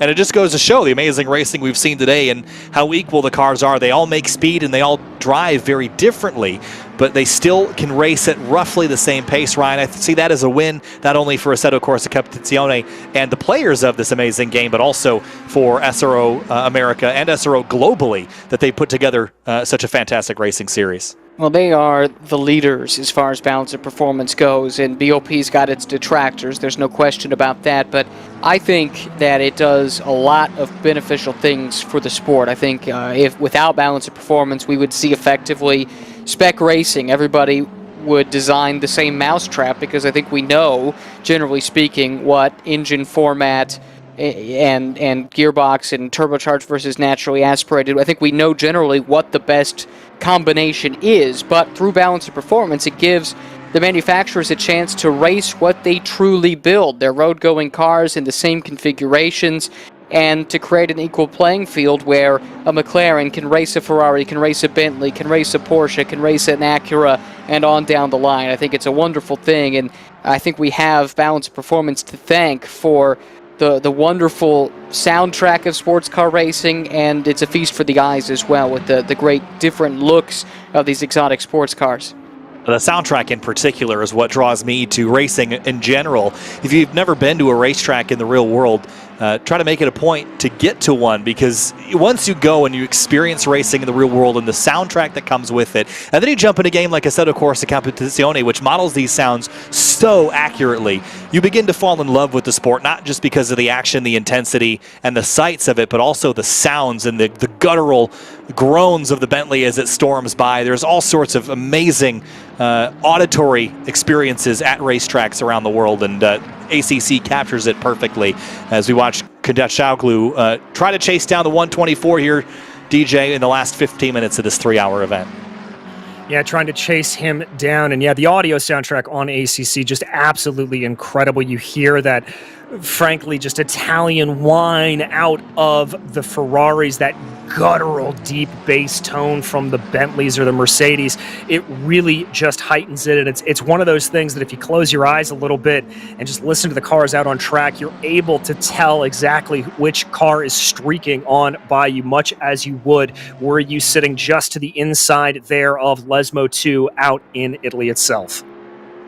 So 12 and a half minutes remaining in our Monza 3-hour event for the GT World Challenge America Esports Championship. Kyle Heyer joined by Ryan Marine and DJ Clark with you for the last couple of minutes. Fidel Moreira in the number 35 teamed up with Vinny Oliveira.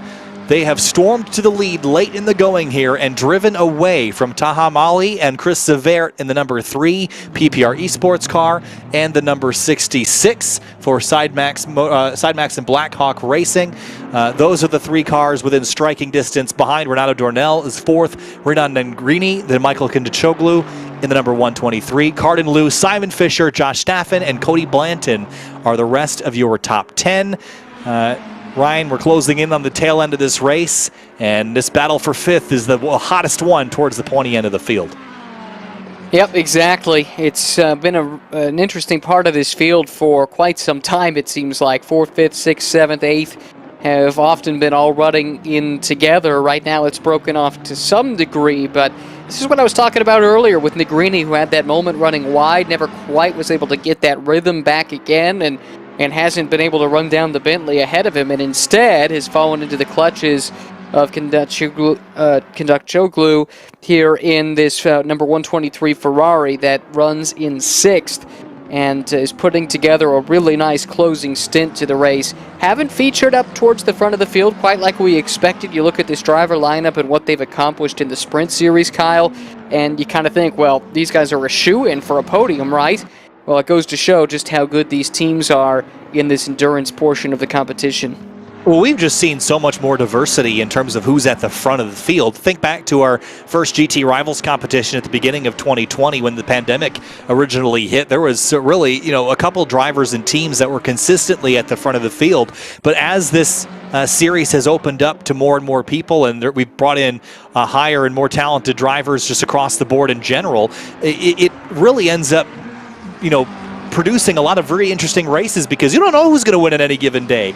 And there are still trends to where drivers finish, but it's not a shoe-in, he's going to win today and this guy's going to finish 2nd, this guy's going to finish 3rd. Not the case anymore, DJ. We've had a lot of different winners, a lot of different teams show face at the front, but the competition is as fierce as ever. And I think we've got all 21 of our cars still running in this race, which is a miracle in itself given how competitive it is. It certainly is, and at a track where you often spell doom as the first corner, it's just a testament to just how much, just the level of competition that exists within these drivers. As we watch Michael, they're trying to get a little bit of a nose out on Negrini going into turn 1.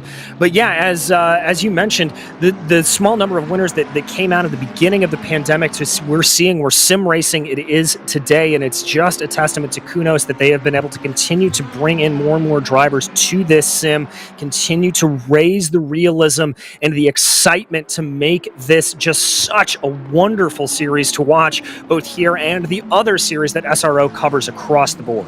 So it sounds like we got an update on Brian Heitkotter. It sounds like it was a braking related issue. They were using the softest brake pad compound. I believe there's 3 to choose from.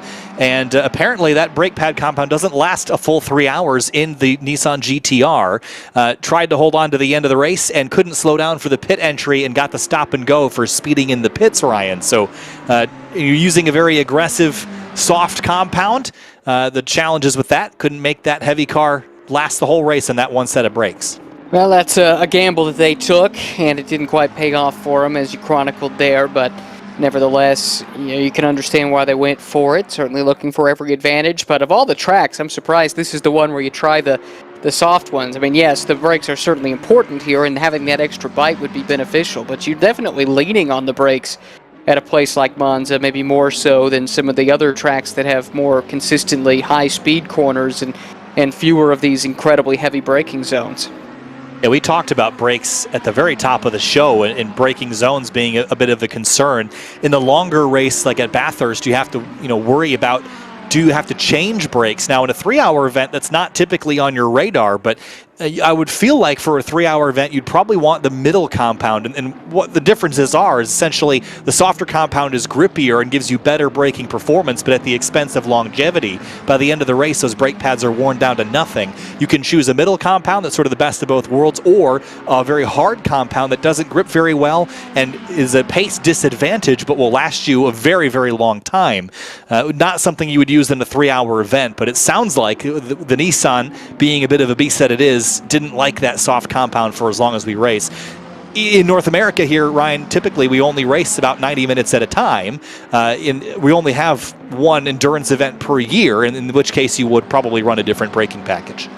That's right. So that would be, of course, the Indianapolis 8-hour, which is the conclusion of Fanatec GT World Challenge America, powered by AWS, and also is part of Intercontinental GT Challenge, powered by Pirelli. And so, yes, that's where you would see that. And interestingly, there were no brake changes at all in that 8-hour race. So if you go over to the season opener for Intercontinental GT Challenge, the Total Energies 24 Hours of Spa, there's actually, built into the regulations, an extended pit stop that you're required to take within a certain portion.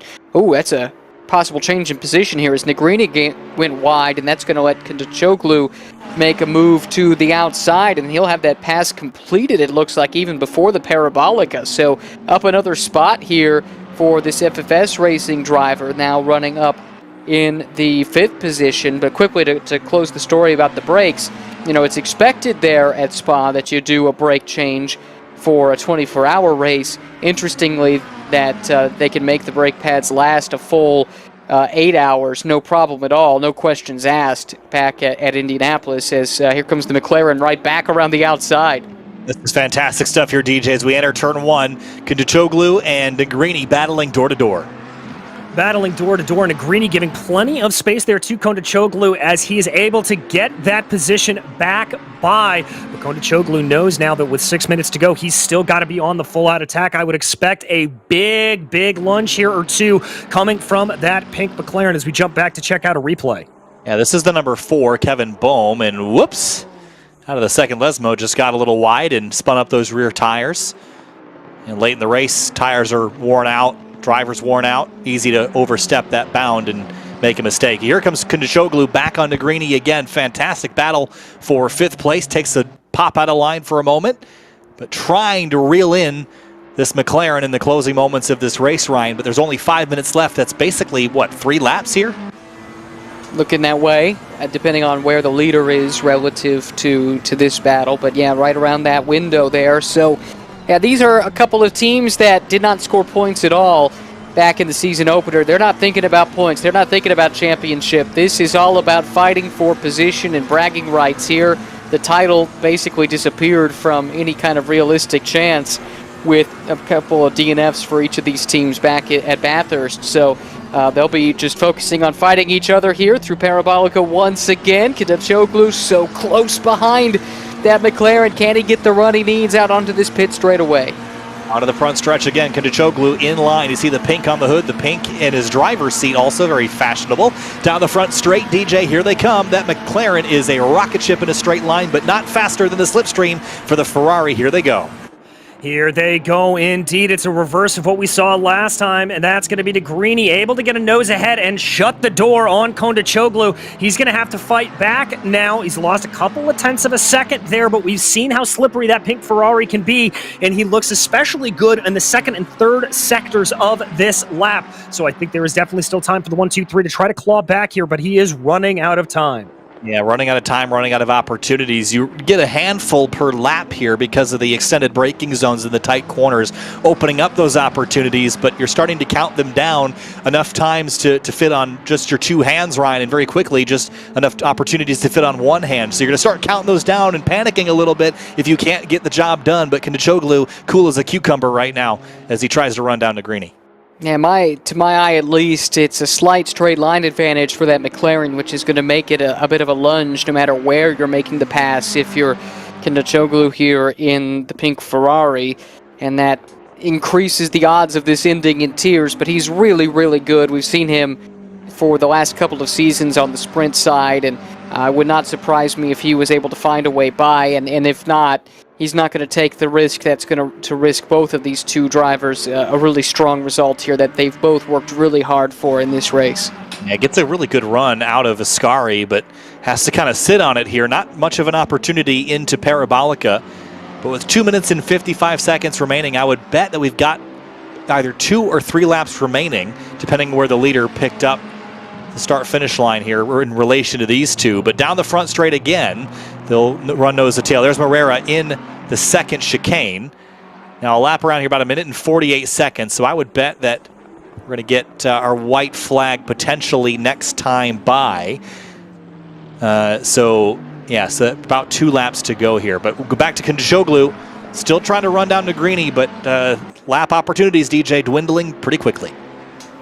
Yeah, dwindling pretty quickly, and he's just got to really focus here on those corner exits, trying to maximize the speed. But the flip side of that being is that Negrini knows where those opportunities are. I wouldn't be surprised if we see him drift a little bit, maybe throw a little bit of a fade on some of the straights to just try to break the draft and mitigate any opportunity that the 1-2-3 has to pull up behind.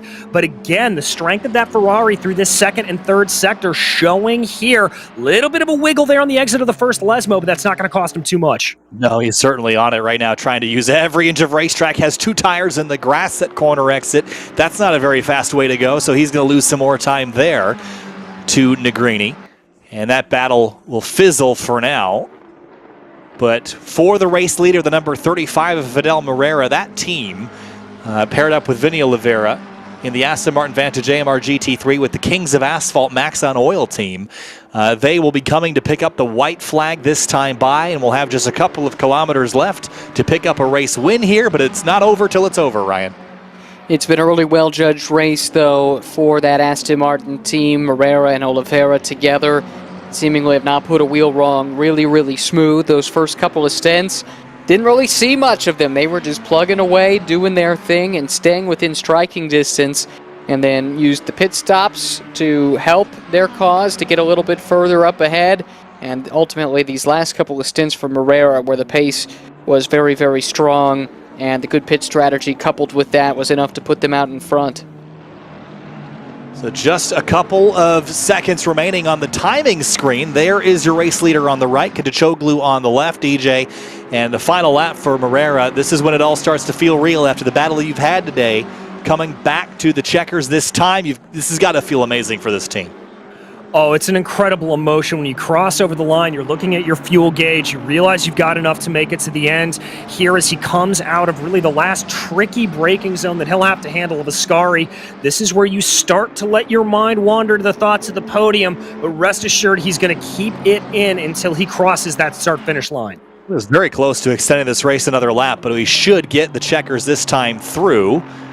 And out of the final corner here at Ascari, Fidel Moreira and Vinny Oliveira at the number 35 Aston Martin Vantage for the Kings of Asphalt team. They're the Kings of Monza. The Temple of Speed falls to the number 35 Aston Martin team, and they win the Monza 3-hour for the GT World Challenge America Esports Championship. The number 3 PPR Esports team that led the whole first 2/3 of this race, they come home second. Chris Severt in the number 66 will come home in third, paired with teammate Tinko van der Velde. That is your podium of the Monza 3-hour, Ryan, as the rest of the field comes back to the checkers. Dornell in fourth. Well, it must be said, it was a really nice recovery from Taha Mali, who didn't have the best beginning to this final stint. I think it's worth pointing out, and slipped back a little bit, but he was able to work his way back around the 66 in Severe, and that puts him in contention, puts that duo in contention to win this championship. Looking ahead to Laguna Seca, we saw that great fight between Negrini and Kılıçdaroğlu come down to the wire, just 0.2 of a second between them at the stripe, but it goes advantage McLaren over Ferrari as the leaders come across the start-finish line for the last time to take the checkered flag on what was a memorable 3 hours here at Monza. There's the number 93, the HPD SRO America number 93, driven by Josh Staffen and Nicholas Hillebrand. And DJ, even though it's a top 10, they're probably going to feel a little bit disappointed about this race because they're going to walk away out of here not leading the championship points in the endurance category. They got a lot of work to do at Laguna Seca if they want to have a shot to win. They will indeed, and rest assured that work is going to begin tomorrow morning as they start to prepare for that final endurance leg here as we watch McAnulty crossing over the line there in 16th. What a battle, what a race. 3 hours complete here at Monza for the GT World Challenge America Esports Championship Endurance Round 2. Stand by, we'll have our winning team with you. Here is a look at some of the highlights from the race. Have a look at this down towards turn number 1. This was the start of it all. And a little bit of argy-bargy, as Calvin Fish would say, on the opening lap there, Ryan. And for the first 45 minutes or so, there was a lot of context. But once we got pretty deep into the race, it cleaned up, and it was pretty spectacular to watch. It was. This was a frantic moment here with that 3 car that started on pole. Jordan Grant-Smith able to pull away. This is where the issues for the Williams McLaren started to pop up. We saw a little bit of contact there into the chicane, then got roughed up a little bit by the 66, dropped back a bunch just to the back half of the top 10, but ultimately a great recovery from them to get back up to 5th. So with Monza in the rearview mirror, we've got our last race of the season at Laguna Seca in a couple of weeks. DJ, you were around for the Bathurst as well. Who are the standouts to you? Because to me, it's obvious looking at the points, but that 66 team has been amazingly consistent.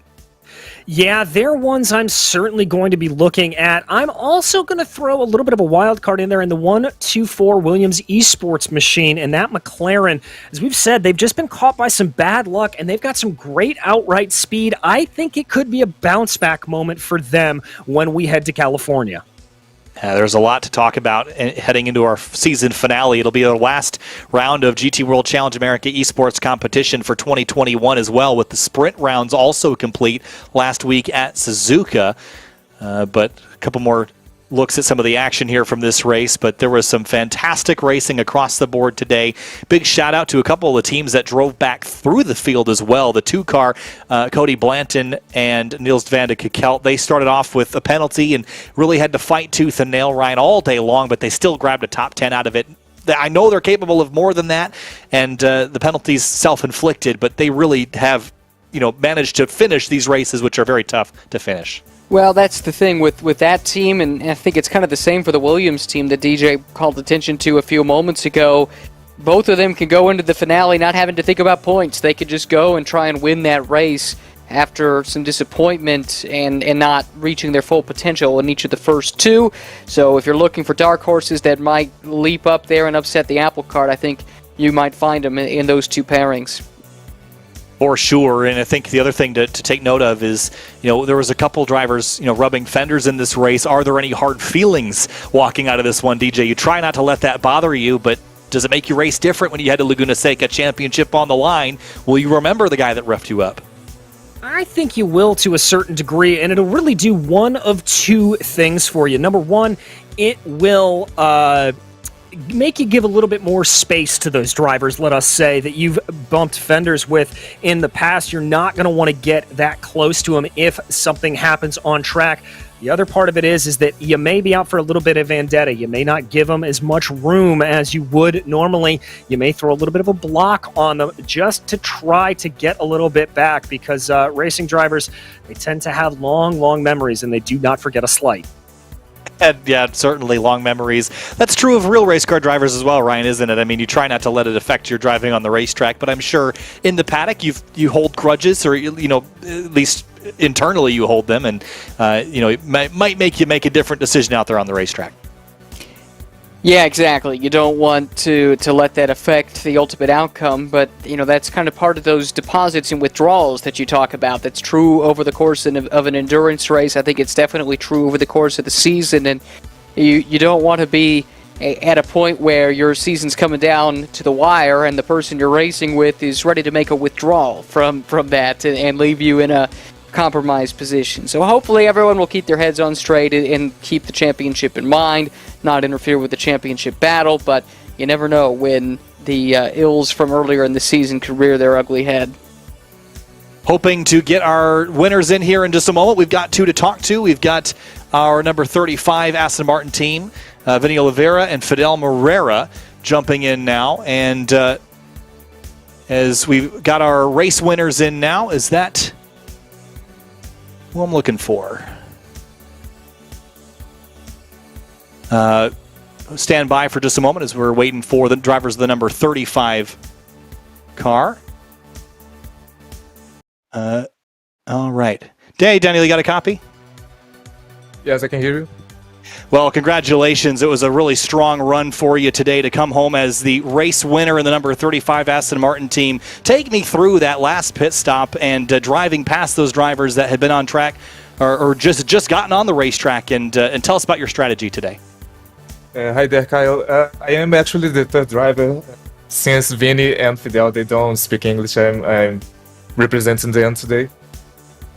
Man, it was such a superb drive from Fidel. We started the race with Vinny, which he wasn't so fast in the race pace, so we chose to run the longest stint with him and try to close with Fidel. Fidel did such a good job. He was so fast on the race pace, coming subsequently faster during the race. So yeah, the first pit stop we have a little bit of damage, so we knew that we would lose the position for the McLaren.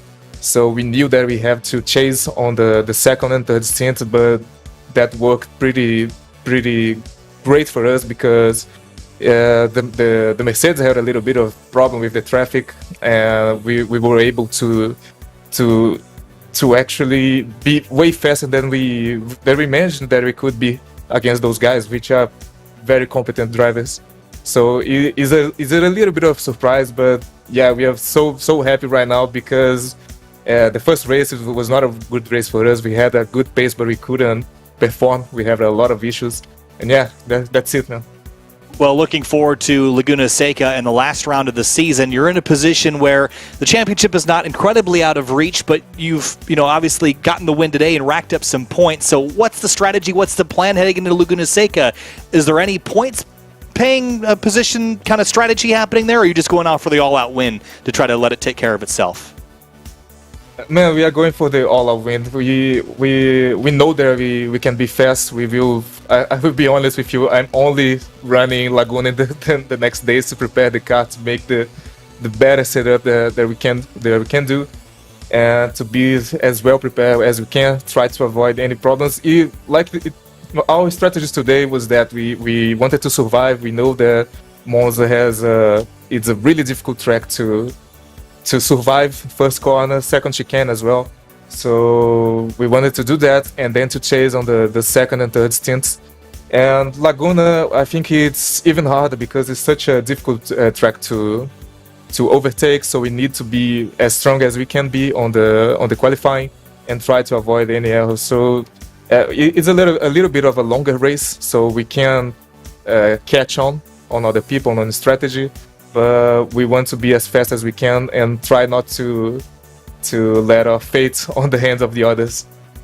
Daniel, thank you so much for talking to us. Team manager for the Kings of Asphalt team. Wish Vinny and Fidel congratulations for us, and we'll see you at Laguna Seca. Thank you, Kyle. All right, so race-winning team, the Kings of Asphalt Aston Martin team. Ryan, final thoughts on the 3 hours of Monza, a wild one today in the middle portions, lots of strategy, and a lot of time gained and lost on pit stops, which could prove critical in our last race of the season in a couple of weeks. I think all of the teams will be studying up on that strategy and what some of those that were able to exploit it did right, and looking to use that to their advantage November 20th for the next round at Laguna Seca. DJ, final thoughts. Round 2 of 3 complete. Your thoughts on Laguna Seca coming up? Well, it's a different track than everything else we've faced, and I think it's going to showcase just how aggressive these drivers can be. Laguna Seca, notorious for being difficult to pass on, and so I think you're going to see a lot of very, very close action throughout this entire very close field. Monza 3 hour complete for the GT World Challenge America Esports Championship. Thanks for watching. Congratulations to the number 35 Kings of Asphalt team, Fidel Moreira and Vinny Oliveira. We'll see you for WeatherTech Raceway Laguna Seca, the last endurance round of the season on November 20th. Kyle Heyer alongside Ryan Marine and DJ Clark. We'll see you next time.